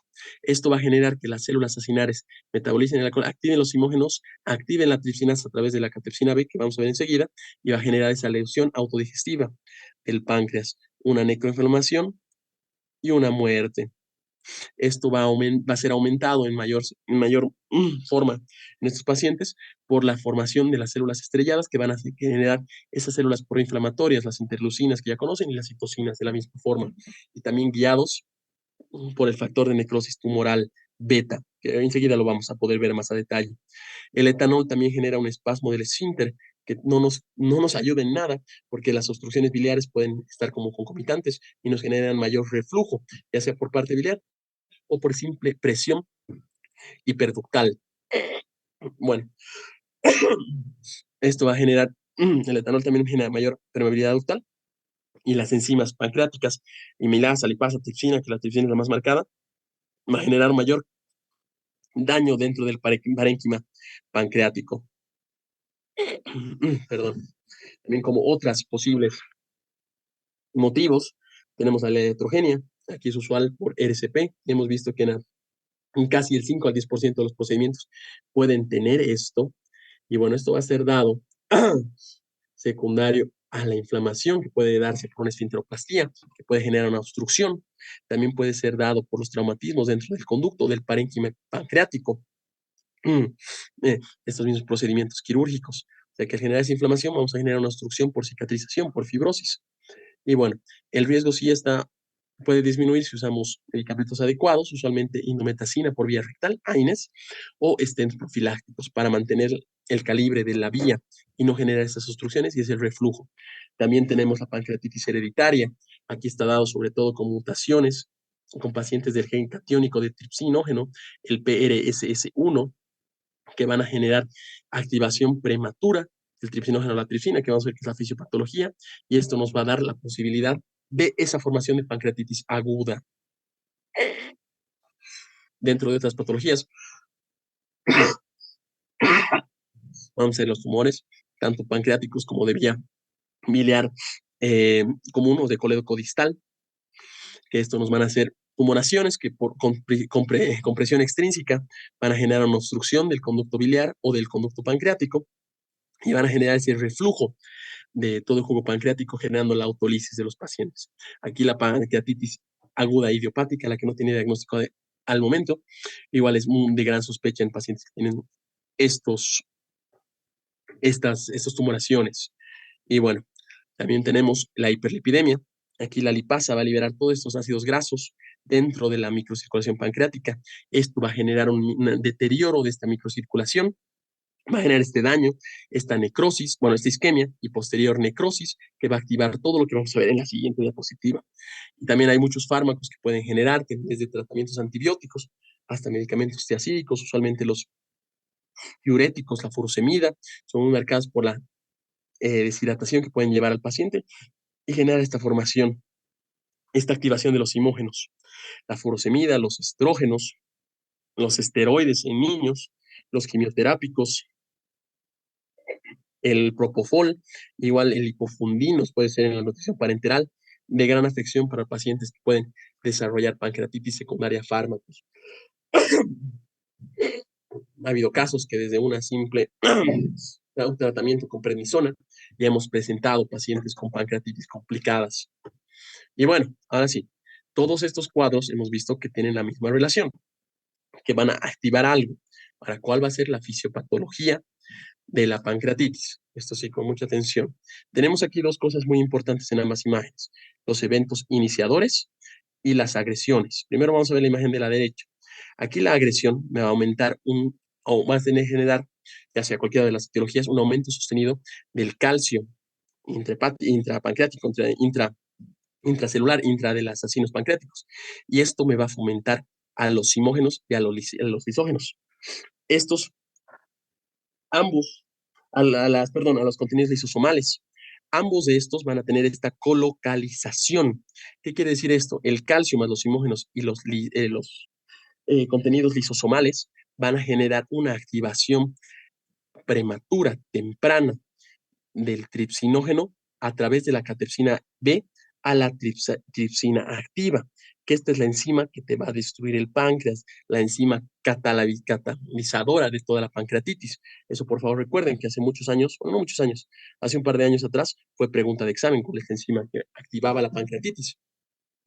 Esta activación de la tripsina activa va a empezar a degradar las mismas células dentro del páncreas, los acinos pancreáticos, y va a generar esta muerte de células acinares. Al generar esta muerte de células acinares, ya no se va a generar esta formación, esta salida hacia los conductos pancreáticos, y va a generar la lesión local de la pancreatitis. Esto igual va a estar asociado al factor de necrosis tumoral beta, que va a generar inflamación en primera instancia, va a llamar citocinas, quimosinas, va a ser un reclutamiento de células inflamatorias, aquí neutrófilos, linfocitos, monocitos, y esto va a aumentar a la inflamación y va a progresar a la muerte de células acinares para generar mayor daño a esta célula pancreática. ¿Ok? Voy a borrar todo esto para que puedan verlo mejor. Una vez que tengamos esto, ya nos podemos ir a la otra imagen. Entonces ya tenemos el evento iniciador. Esto va a generar una autodigestión, una inflamación marcada por la necrosis. Esto va a ser una extravasación de líquidos, porque todo lo que se consuma, todo el líquido que se pierde, va a ser extravasado. A algún lado tiene que salir. Usualmente primero es en el parénquima pancreático y después va a generar esas formaciones líquidas que se ven en las clasificaciones de Baltasar. Que bueno, que ya la deben conocer, que el tema, el Schwartz no lo maneja, por lo menos no lo menciona, la parte de pancreatitis. Esto va a generar esta inflamación, este edema. Este edema puede ser de gran cantidad, usualmente puede llegar a una hipovolemia, puede secuestrar líquidos de gran forma. Esto nos va a marcar una hipoperfusión. La hipoperfusión va a ser una vasoconstricción refleja para evitar que se siga perdiendo líquido. Me disculpo. Esta hipoperfusión, secundaria a la compresión por los edemas, va a generar isquemia. Al generar isquemia, va a haber mayor vía de inflamación por los neutrófilos que ya hemos hablado. Y esto va a ser una mayor facilitación para la necrosis que ya estamos marcando, unido al factor de necrosis tumoral. Al tener isquemia de la parte pancreática, puede comprometer otros segmentos intestinales, los que tienen relación, usualmente el duodeno. Esto nos puede generar ilio. No van a haber un paso adecuado, un peristaltismo adecuado. Y a ver, esta falla de barrera nos va a generar una disbacteriosis que ya puede afectar, infectar estas colecciones líquidas que tenemos como edema. Todo esto nos va a afectar la linfa mesentérica y nos va a conllevar a un síndrome de inflamación de respuesta sistémica, un SIRS, o una multidaña orgánica, un MOTS, la deficiencia multiorgánica. O sea que esto es más o menos un resumen muy, bueno, es un resumen de toda la fisiopatología de cómo generamos la pancreatitis y cómo llegamos a tener esas colecciones líquidas, esas infecciones, esas necrosis, esa hipoperfusión y esa infección dentro de la glándula pancreática. Por favor, recuerden que la primera enzima que va a estar dedicada a esto es la tripsina, activada a través de la cateosina B y el tripsinógeno. ¿Ok? Bueno, aquí vamos a tener dos tipos de fenómenos: fenómenos intrapancreáticos y fenómenos extrapancreáticos. Dentro de los fenómenos intrapancreáticos va a depender mucho si estas inflamaciones van a ser agudas y van a ser crónicas, dependiendo cuánto tiempo ya tiene el paciente. Aquí van a ser mediadores por las inflamaciones que ya hemos visto, los motivos, y van a aumentar la permeabilidad vascular. Va a haber una extravasación de líquidos, usualmente por la hemorragia, el edema, los microtomos, todo lo que hemos visto. Aquí depende mucho del contenido y vamos a tener dos diferenciaciones. Si este contenido va a ser líquido o sólido, o si este contenido va a estar infectado o no infectado por esta extravasación bacteriana. Bueno, antes de las 4 semanas, todas las colecciones que tenemos van a ser sin pared definida, no van a tener una pared formada. Y aquí tenemos dos grandes, la acumulación líquida aguda pancreática, o algunas lo llaman de la misma glándula Peyer's, de la glándula pancreática, del parénquima pancreático, o la otra es acumulación necrótica aguda. Esto es cuando ya hay segmentos necróticos dentro de la glándula pancreática, donde ya segmentos por isquemia ya llegan a perder la funcionabilidad. Ambas pueden llegar a tener una infección que complica el pronóstico. La ALAP, que es la acumulación líquida aguda pancreática, infectada, y la ANA, la acumulación necrótica aguda, infectada de misma forma. De que eso hay que tener mucho cuidado porque aquí hay que usar otro tipo de tratamientos. Y bueno, y en la parte crónica, solamente posteriores a 4 semanas, aquí hay una pared definida, aunque esta pared puede ser de algunas estructuras de la vecindad, como son en los casos de los pseudoquistes. Aquí igual, dependiendo qué contenido tengo, hay dos diferenciaciones. Si es líquido totalmente, estamos frente a un pseudoquiste pancreático. Si estamos con contenido sólido y líquido, tenemos un wall of necrosis, necrosis de la pared, que ha contenido necrótico, que ha generado una colección dentro de esa necrosis, perdón. Y si ya está infectado, tenemos un pseudoquiste infectado y una WON infectada, una wall of necrosis, una necrosis de pared infectada. Bueno, dentro de los fenómenos sistémicos, aquí también es en base al factor de necrosis tumoral, al aumento del calcio y a la formación activa del tripsino, la tripsina. Esto nos va a dar las citocinas, las quimosinas que hemos visto. Y estas células de inflamación no solo se van a quedar en el páncreas, van a poder viajar a toda la circulación sistémica. Y dentro de la circulación sistémica va a haber respuestas inflamatorias, que estas pueden ser incluso muy mortales, abrumadoras, como lo marca Schwartz, aumentando el síndrome de respuesta inflamatoria. Y el MOTS, se me fue el nombre del MOTS. El MOTS es el síndrome de disfunción multiorgánica, o las afecciones de estas células proinflamatorias en todas las partes del cuerpo. Esto el Schwartz nos guía a través de la escala SOFA. La escala SOFA, que ya han visto que no solo es para pancreatitis, sino para muchas otras enfermedades relacionadas con sepsis. Sin embargo, al ser tan relacionada con esto, nos es de gran ayuda. Aquí podemos ver, dependiendo del órgano que estamos intentando estudiar, que vamos a ver el sistema nervioso central, el sistema renal, el sistema hepático, la coagulación, la respiración y el sistema cardiovascular.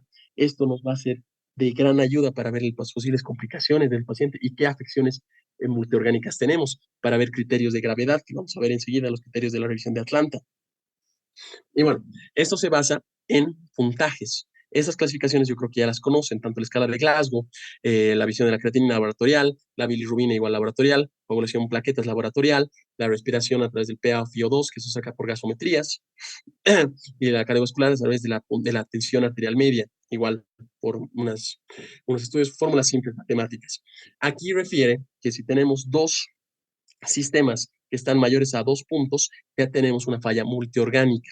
Si tenemos un sistema mayor a 2 puntos, ya tenemos una falla de un órgano, de un sistema.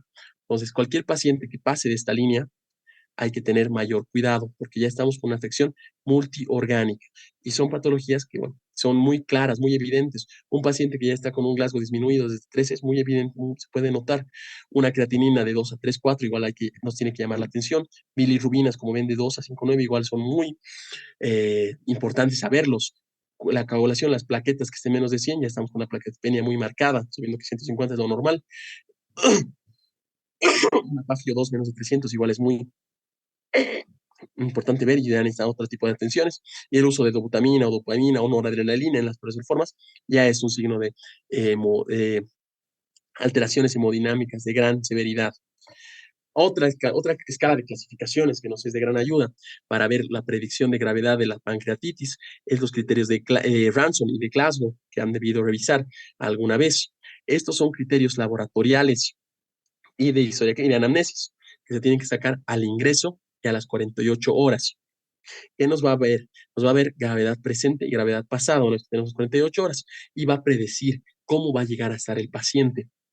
Bueno, hay muchos otros criterios, igual los de BISAP, que va a guiar a través del NUS, del sistema de Glasgow, del síndrome inflamatorio sistémico, de la edad y de rames pleurales, pero vamos a enfocarnos primero en Ransom. ¿Qué es lo que yo les recomiendo?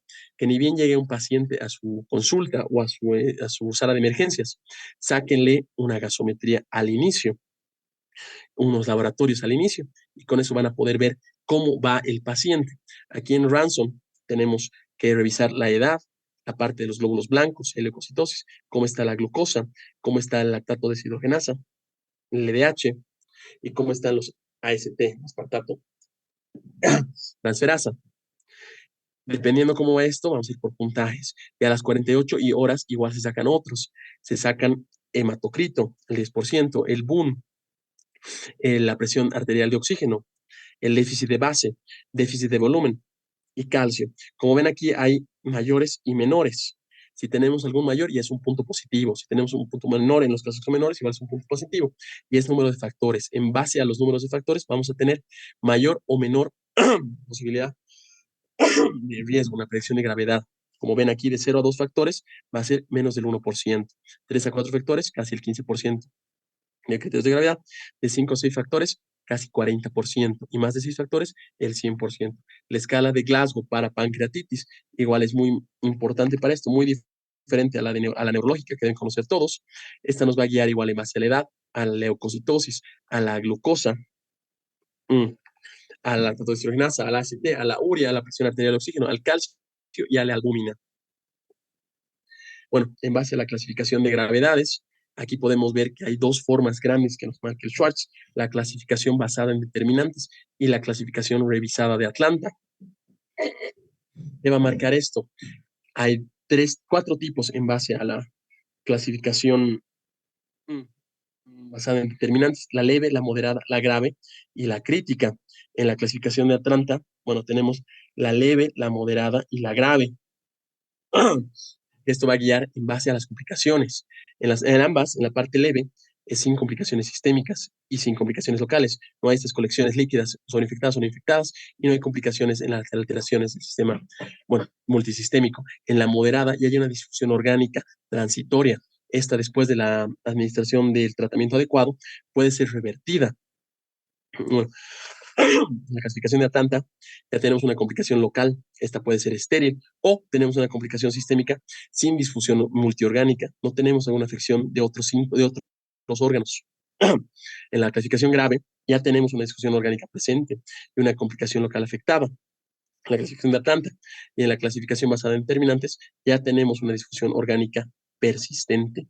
En la clasificación basada de determinantes, en la parte crítica, tenemos una disfunción orgánica múltiple y hay múltiples órganos que están afectados en base a lo que ya hemos visto del software. Bueno, aquí les quiero ver un par de imágenes que pueden ver cómo se va mostrando esas afecciones. Aquí ya tenemos colecciones, como ven, este páncreas no es normal en la imagen tomográfica, está con una colección que altera toda la anatomía. Usualmente esta colección es líquida. Aquí pueden ver en contraste cómo sigue habiendo un conducto pancreático, pero todo ya está comenzado y hay áreas de necrosis en gran forma. Esto ya es una complicación infectada probablemente. Bueno, en la clave anterior igual se puede aquí ver el páncreas, cuáles son sus relaciones con las otras estructuras, que eso también nos puede guiar de cómo puede dañar otros órganos, otros sistemas. La relación tan pegada al vaso, al riñón, al pulmón y al hígado, por todos los segmentos que tienen, nos pueden generar otros cuadros. Bueno, aquí hay que ver también condiciones sobre el manejo. Especialmente hay que ver sobre estos riesgos, todo lo que hemos hablado de mortalidad. En todos los casos de pancreatitis hay que hospitalizarlos, ¿ok? Lo que va a variar es dónde los hospitalizamos. Solamente en una pancreatitis leve, estos pacientes pueden entrar a sala común, una sala de cirugía, una sala de emergencias, o incluso a veces en una sala de medicina interna, de gastroenterología. Estos pueden ser tratados con hidratación, con antibióticos si es que está infectado, con restitución actual a la dieta, que es lo que ahora recomiendan, y con administración de analgésicos para el dolor aumentado. Si ya es moderada, estos pacientes ya tienen que estar monitorizados con sondas nasogástricas, sondas Foley para ver la diuresis, llegan a necesitar en algunos casos la unidad de terapia intensiva, incluso en pacientes con moderadamente grave, en pacientes con graves ya necesitan un tratamiento usualmente dado por las unidades de terapia intensiva y en enfermedades críticas sobre todo. Oh, perdón. Y bueno, hay que identificar a través de estas clasificaciones los casos de alto riesgo, estos pacientes que son todas estas tres, moderadas, enfermedades graves, enfermedades críticas, y transferirnos a centros que puedan atenderlos. Si estamos en hospitales de segundo nivel, no hay que guardárnoslos, hay que mandarlos a un tercer nivel. El tratamiento no solo es por cirugía, es por todas las especialidades relacionadas. Ya hemos hablado de terapia intensiva, también medicina interna nos es de gran ayuda para controlar la parte de la insulina y del glucagón, en casos de que ya esté generando una diabetes. Y bueno, múltiples especialidades. Aquí que vamos a necesitar, sobre todo, un diagnóstico preciso. ¿Por qué? Porque no solo necesitamos que decir que es una pancreatitis y en qué grado de riesgo es, en qué clasificación está, sino que esta pancreatitis, ¿por qué etiología es? Esto es en base a los estudios imagenológicos y también a la anamnesis, la clasificación apropiada, como hemos visto, en qué mortalidad está, en qué tipo de enfermedad es y qué daños tiene. Y bueno, una atención de alta calidad, que es obvio por lo cual estamos manejándolo, que es cómo hay que atenderlo, y seguimiento de las posibles complicaciones. La pancreatitis puede ser resuelta ad íntegro o puede ya generar estos daños a largo plazo. ¿Cómo nos podemos guiar a través de la clínica? Bueno, hay signos característicos de la pancreatitis. Muchos de ustedes ya los han debido ver. Esa sensibilidad abdominal, ese dolor en cinturón que muchos refieren, en epigastrio. También hay puntos pancreáticos que nos pueden guiar mucho, dependiendo qué segmento pancreático tenemos. El punto de Orlowski, de Jardín, que son de gran importancia. Esto refiere el Schwartz, no estoy muy de acuerdo, pero yo lo diría más como una hipersensibilidad, los signos de peritonitis en parte superior, pero así lo dice el libro base, o sea que hay que hacerle caso. Signos de peritonismo en parte superior del abdomen. Y bueno, por degradación, por este líquido que les refiero, que se va extravasando y la sangre igual va a afectar, podemos tener dos signos característicos, el signo de Cullen y el signo de Gray-Turner. El signo de Gray-Turner es esta formación hemática, violácea, de flancos, tanto derecho por una al líquido peripancreático y va a generar esta decoleración. El Turner va a los flancos y el de Cullen va periumbilical. ¿Ok? Este dolor, como ya lo hemos visto, es agudo, es epigástrico, es constante, es transfixiante, o sea, como si te penetraban, es muy, muy doloroso. Puede irradiarse igual a la espalda media, puede ser como que atravesaran al paciente. Y bueno, en la parte laboratorial se tienen que ver los estudios de la amilasa y la lipasa, que son los marcadores más usuales que tenemos. Ambos te van a dar el diagnóstico presuntivo de que estás frente a una pancreatitis. Sin embargo, cada uno es diferente.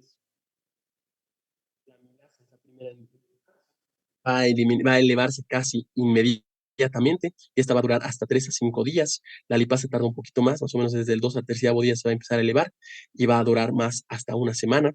Eso se tiene que elevar hasta 3 veces más del valor normal del laboratorio. Igual por estudios imagenológicos, la ecografía nos va a ser de ayuda en ciertos espacios y la tomografía contrastada igual nos es de gran ayuda para estos pacientes. Dentro de la tomografía contrastada vamos a ver esos hallazgos de las colecciones líquidas. En primera instancia no nos va a ser de gran ayuda, pero a través de los días, usualmente las 72 horas, ya nos va a generar estas formaciones, donde ya hay otros tipos de clasificaciones. La más conocida son la clasificación de Baltasar, en base a qué colecciones tenemos, cuánta es la cantidad, y bueno, cómo son estas colecciones. Lamentablemente no entiendo por qué el Schwartz no lo maneja, pero bueno, yo supongo que ya la conocen, es ABCD, dependiendo cómo está la funcionalidad del páncreas y esas colecciones. Aquí, por favor, en estos pacientes, ni bien les lleguen, hay que tratar ese dolor. Ese dolor es muy marcado y puede generar incluso eh, afectaciones por respuestas vasovagales. O sea, hay que tratar el dolor. El dolor se puede tratar ya internado con analgesia endovenosa. Si el dolor es leve, se puede tratar con metamizol o con AINES para desinflamarlo, pero en casos más, los más comunes, lamentablemente, sí se utilizan opioides. Aquí, por favor, tener mucho cuidado con la morfina, aunque en últimos estudios ya se ha visto que aún que no tiene tanta relación con el espasmo del esfínter de Oddi. Sin embargo, en el libro nos sigue diciendo lo mismo, o sea que para su examen tengan cuidado con esto. Se tiene que evitar la morfina por este espasmo. La que más se utiliza es la buprenorfina, ¿ok? Y bueno, igual en algunos casos se usa la meperidina. ¿Qué más? Bueno, como punto clave, hay que tratar la fase temprana de la pancreatitis, sin importar de dónde es la etiología. Hay que saber de dónde es la etiología, pero tratar cómo es mi paciente pancreático. ¿Cómo se hace esto? A través de lo que hemos visto, esta reanimación de líquidos para evitar esta extravasación de líquidos y quede con hipovolemia. O sea, hay que restituir líquidos.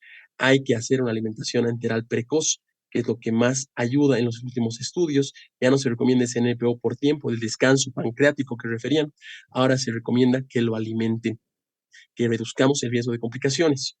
Y bueno, la analgesia. Como veíamos en la anterior diapositiva, la analgesia es muy importante porque ese dolor es muy, muy severo y puede generar todo vasovagales.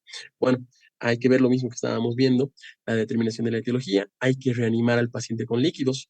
Usualmente se recomienda de 5 a 10 ml por kilogramo, hora por 24 horas. El que está como primera línea es el Ringer lactato. Mucho cuidado en pacientes renales, en pacientes oncológicos, en pacientes cardíacos, para no sobrecargarlos, y en pacientes con mucha, de edad, añosos. También el soporte nutricional. Antes se recomendaba la nutrición parenteral, ahora se recomienda la nutrición enteral temprana, usualmente para fomentar esa producción, esa salida de las complicaciones, ya que, bueno, la nutrición parenteral es cara y tiene sus propias complicaciones. Estamos metiendo a veces sustancias que pueden aumentar mucho la glicemia o pueden aumentar mucho los triglicéridos, como ya son el hipofundina y la dextrosa en grandes porcentajes. Hay que hacer los estudios tomográficos, igual los estudios tomográficos que nos pueden ser de gran ayuda en primera instancia. La tomografía no nos va a ayudar a predecir la gravedad. La tomografía contrastada sí nos puede predecir la gravedad a través de la necrosis. Y bueno, hay que diagnosticar estas complicaciones que sí nos pueden guiar los estudios imagenológicos.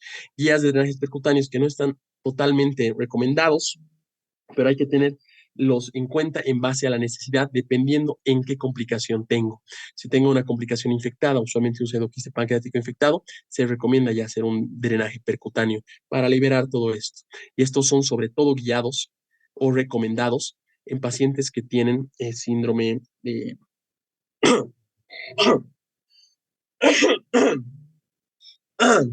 perdón, hipertensiones abdominales, síndromes compartimentales, donde hay que liberar ese líquido concentrado para no generar esa compresión, aumentando la tensión abdominal, que también se puede realizar, ir más a lo que nos está afectando. Si el caso es biliar, se tiene que hacer una RCP, esta de forma terapéutica, para reducir la complicación, reducir que siga produciéndose a través de la vía biliar, o sea que se libera todo el contenido de la vía biliar y de la vía pancreática.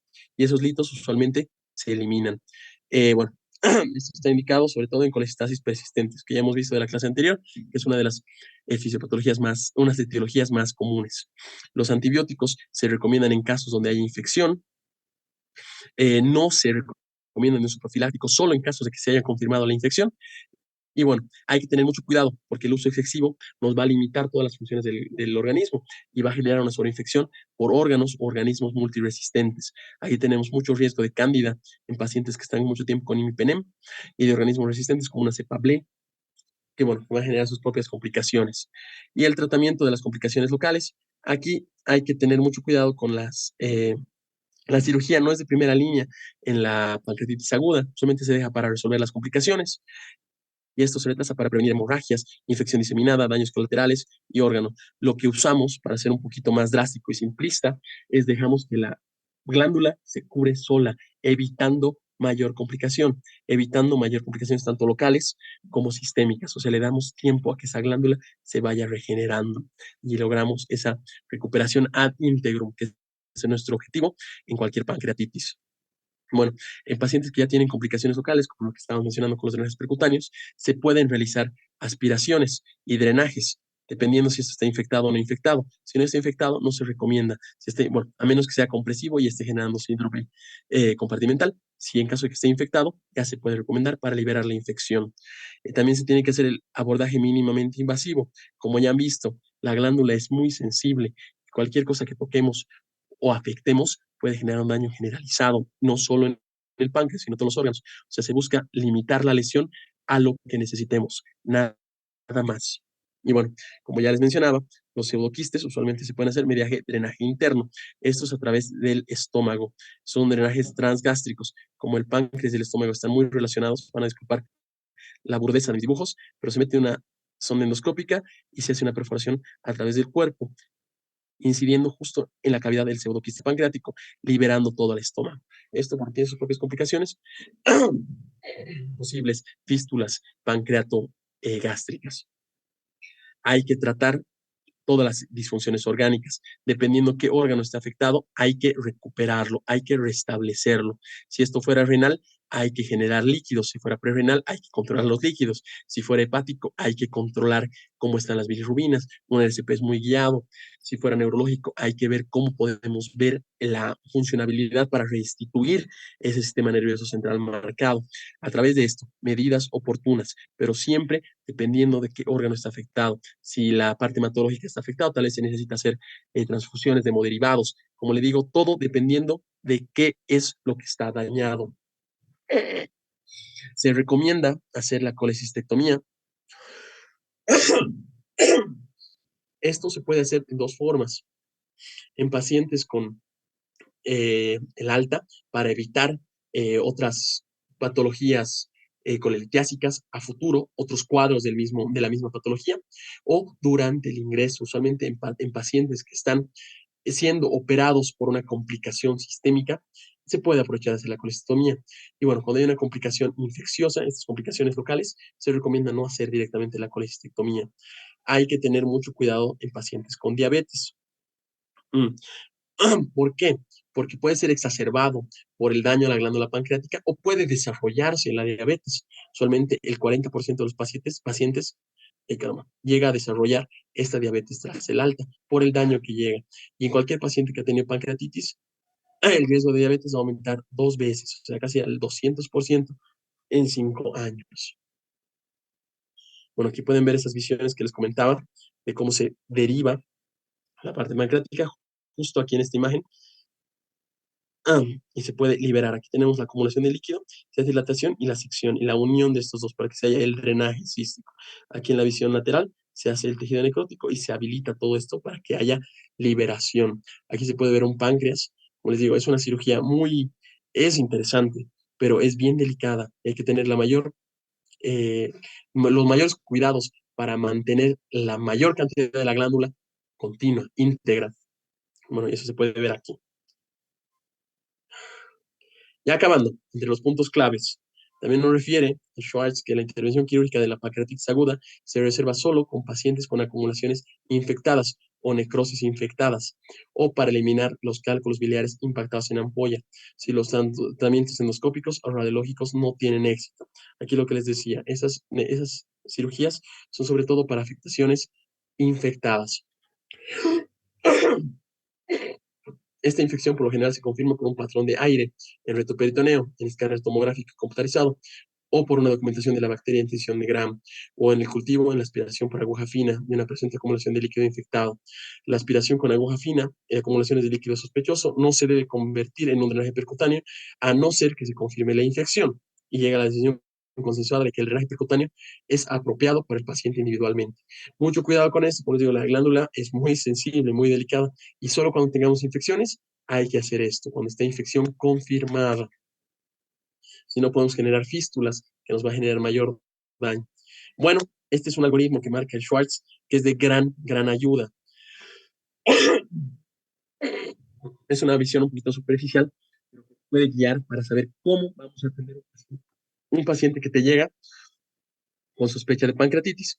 Entonces, lo primero que va a hacer es que te va a llegar un paciente con dolor. Este dolor abdominal epigástrico, usualmente en cinturón, que va a estar marcado de forma asfixiante. Al sacar laboratorios, le vas a ver que sus enzimas pancreáticas están elevadas. Usualmente la primera, la amilasa, ¿no? Hacemos una tomografía y vemos alguna colección líquida o alguna necrosis. ¿Cómo hacemos la valoración del tratamiento inicial? Hay que controlar el dolor. Aquí podemos usar todos los analgésicos que tenemos en base a la escala de la OMS podemos llegar hasta opioides, evitando la morfina, ¿verdad? Hacemos la reanimación con líquidos y sacamos nuestros criterios de gravedad. Ya hemos visto la clasificación de Ransom, los criterios de Ransom, que son los que más nos pueden ayudar, la puntuación de CIS y la SOFA para la insuficiencia orgánica. Hacemos una evaluación dentro de 4 a 6 horas, vemos cómo han respondido mis líquidos, intentamos determinar la etiología, y esto ya en base a la anamnesis más profunda y a los laboratorios que hemos logrado sacar.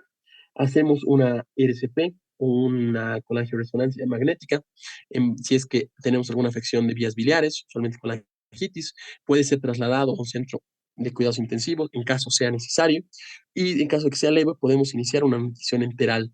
No se utilizan antibióticos profilácticos a menos que esté infectada, ¿verdad? Y bueno, se tiene que manejarlo diariamente, usualmente con valoración clínica, manejar factores reactantes de fase aguda. Aquí tenemos la velocidad de retrosedimentación, la proteína C reactiva, la procalcitonina, que igual nos es de gran ayuda. Clasificar esta gravedad, ya hemos visto a través de que los criterios de Atlanta, cada detectar la intolerancia a la dieta. Aquí podemos tener sondas nasogástricas y bueno, iniciar los protocolos de escáner tomográfico pancreático, usualmente después de las 73 horas, raro en la primera semana, vemos estos deterioros en el PCR, en los deterioros clínicos, sospecha de complicaciones locales, sospecha de isquemia intestinal, que ya nos van a ser indicadores de que hay que hacer algo más. Si es que tenemos uno de estos cuadros, tal vez requerimos una intervención invasiva. Aquí hay que tener la sospecha grande de que estamos frente a una infección local, ¿no ven? Y bueno, se hace primero un drenaje iniciado por guía ecográfica o tomográfica y luego se puede hacer el drenaje percutáneo o endoscópico. Si no hay respuesta, tal vez necesitamos una indicación a laparotomía, si es que hay un fallo en ese tratamiento escalonado. Aquí se hacen necrosectomías o pancreasectomías, dependiendo cuál es el segmento que está afectado y cómo liberar todo lo que está dañado. Estas cirugías son muy delicadas y llegan a tener más complicaciones a largo plazo. Donde también se puede realizar esto en casos donde haya abdomen agudo, donde se haya perforado y haya signos de peritonismo, o síndrome compartimental abdomen grave. Ambos son raros. Ya, bueno, acabando, que ya estamos casi 1 hora 50, 40 minutos. ¿Cuáles son las complicaciones de esta pancreatitis? Aquí ya hemos visto un poquito que estas complicaciones van a ser base a la infección o la no infección. Lo primero, vamos a ver ese flemón pancreático, esa inflamación generalizada en todos los segmentos, pero que no tiene una circunferencia, no está circuncidado, no está en un solo segmento. Luego tenemos abscesos pancreáticos, ya son infecciones que están dentro de un segmento, de un solo lugar. Pseudoquiste pancreático, que esto depende mucho de las paredes, que ya va formando colección líquida. Y ascitis pancreática, cuando esto ya empieza a liberar líquidos dentro de la cavidad. También tenemos afectación a órganos adyacentes, todos los que hemos visto, el vaso, el hígado, el riñón, el pulmón, que nos va a generar hemorragias, trombosis, infarto intestinal, ictericia, formación de fístulas, obstrucción mecánicas. Y bueno, en la parte sistémica ya podemos tener afecciones a todos los sistemas que les mencionaba. En parte pulmonar, el derrame pleural es muy importante. Aquí los que han podido ver la clasificación de Chicago van a ver un motivo por el cual puede llegar a esto. El neumónicos también, por la contaminación de la vecindad, síndrome de dificultad respiratoria, tanto por la compresión extrínseca de una colección grande o de las afecciones por contiguidad cardiovascular, hipotensión, hipovolemia, cambios inespecíficos en la onda TS, muerte súbita aquí. ¿Por qué? Porque estamos coleccionando líquido y a veces grandes cantidades de líquido. Hematológica, hemoconcentración, coagulopatías intravasculares por la necrosis que estamos marcando y los factores que se mandan a la circulación sistémica. La hemorragia gastrointestinal, igual, secundaria a los factores inflamatorios. Trombosis de la vena porta y vena esplénica por varices, por la compresión que generamos. Renal, oliguria, zoemia, trombosis de la arteria y de la vena. La oliguria por toda la colección de líquidos que tenemos. Metabólico, hiperglicemia, hipocalcemia. Esto está sobre todo dado por las afecciones que tenemos en la glándula y la pérdida de calcio que tenemos. Síndrome nervioso central, bueno, ya hemos visto, igual por concomitantes, como la etiología que puede ser el alcohol, la abstinencia grasa, la abstinencia de alcohol y necrosis grasa, saponificación intraabdominal y necrosis tisular subcutánea. Como verán, es un tema muy, muy bonito, muy amplio. No creo haber podido todo. Sí les incito que sigan leyendo estos temas. Y bueno, ahora podemos hacer un par de preguntas para ver esta parte. Iremos, porque es alto. ¿Cuál de las siguientes afirmaciones describe correctamente la etiología más común de la pancreatitis aguda en adultos? La más común, o las dos más comunes en todo caso. D, perfecto. Aunque todas estas pueden ser las más comunes, como hemos visto, es la colelitiasis, el consumo excesivo de alcohol. ¿Cuál es el estudio de imagen inicial recomendado ante la sospecha de pancreatitis aguda? Ahora aquí quiero ver algo inicial, porque la tomografía se recomienda después de 72 horas, ¿verdad? Bien, ecografía abdominal tengo muchos. Andrea Wilder, te va a dar alteraciones en la glándula pancreática, por eso es la inicial. Lo recomendado y lo más característico es la tomografía computarizada, como he visto, para ver cómo está la necrosis, cómo está la misma glándula y las colecciones. Pero inicial, en primera instancia, el páncreas no va a tener esas alteraciones. Lo primero que te va a ver es la ecografía. Igual como hemos visto, no tiene irradiación y no es invasiva. ¿Qué hallazgo de laboratorio es más característico en el diagnóstico de pancreatitis aguda? Aquí tengo William, Erika, Mercedes, Ibar, Wilder, muy bien, es la D. Vamos a ver poco a poco. A ver, la elevación de la bilirrubina directa no es tanto de pancreatitis, puede estar concomitante, pero es usualmente de obstrucciones de vías biliares. Disminución de amilasa y lipasa, pues todo lo contrario. Suben la amilasa y la lipasa. Elevación de transaminasas, igual, en este caso no, esto es más dado por afectaciones de vía biliar. Aumento de la lipasa sérica, pues sí, esto sí. Hipoglicemia persistente no es usualmente en base a esto. Entonces, muy bien a los que han puesto D. Aumento de la lipasa sérica. Continuando. ¿Cuál de los siguientes factores se asocia a un pronóstico desfavorable en una pancreatitis aguda? Esto es un poquito más del libro, a ver quién ha podido leerlo. No, la amilasa sérica va a estar en todas las pancreatitis. No es tanto. ¡Oh, muy bien, Pablo! Ahí estamos muy bien. Mercedes, igual. Marina. En base al calcio, eso van a poder ver en la fisiopatología, vamos a ver qué tanto daño, qué tanta proliferación hay de los simógenos. Mientras más simógenos estén activados, más calcio se va a ir perdiendo, menos calcio va a haber en la sangre. O sea, va a ser un pronóstico de complicaciones. Todo lo demás, bueno, no tanto, la amilasa sérica es un pronóstico diagnóstico, bueno, un pronóstico, es un indicador diagnóstico, pero no pronostica. La hipocalcemia es muy bien a los que han respondido C. ¿Cuál es la complicación local más común de la pancreatitis aguda? La más común. Aquí tengo Andrea, Geraldine, Gerald, Gustavo, Mercedes, Pablo, Vladimir, David. Muy bien. No es la colecitis enfisematosa, es el pseudoquiste pancreático.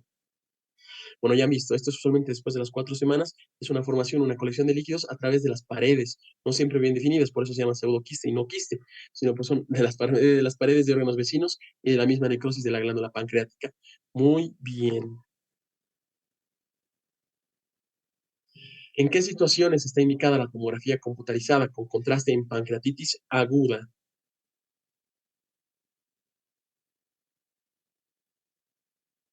Muy bien, C, William, Erika, Alicia, Roberto, Carla. Cuando el diagnóstico clínico no es claro y hay signos de complicaciones, como esto te va a ver posterior a las 72 horas, usualmente ya hay complicaciones, o si son características las complicaciones, o no has llegado a un diagnóstico adecuado. Por eso se ataca mucho. En muchos casos, la tomografía computarizada. Perfecto.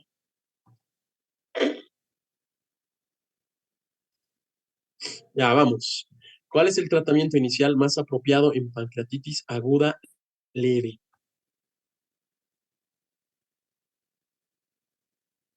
Es D. Muy bien. Ahí también hay que ver eso de la parte del ayuno, porque ahora está recomendado ya empezar a dar alimentación, pero por lo menos el Schwartz nos marca que al comienzo sí refieren ayuno. Sé que esa parte yo también la tocaré con un poquito de sal en el tratamiento clínico, pero bueno, en esta parte del examen que es lo importante, reposición hídrica y el ayuno en las primeras horas, ¿no? ¿Qué características clínicas sugieren la presencia de necrosis pancreática infectada?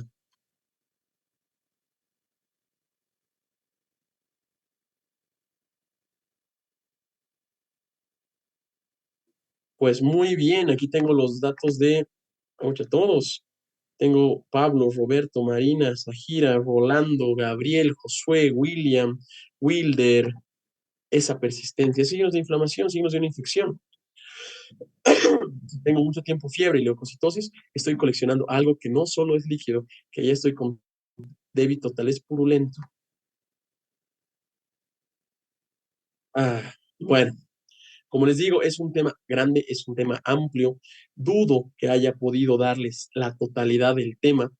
Por favor, lean parte de Schwartz, es muy bonito. E incluso más, el Schwartz, les debo decir que es una visión superficial de todo lo que llega al páncreas. Es inmenso, como les digo, es una subespecialidad. La vía pancreática es gigante y cada día salen cosas más. O sea que por favor, es un bello tema. Estoy totalmente de acuerdo contigo, Marina. Es un muy bonito tema, es muy amplio y por favor, estudienlo, que es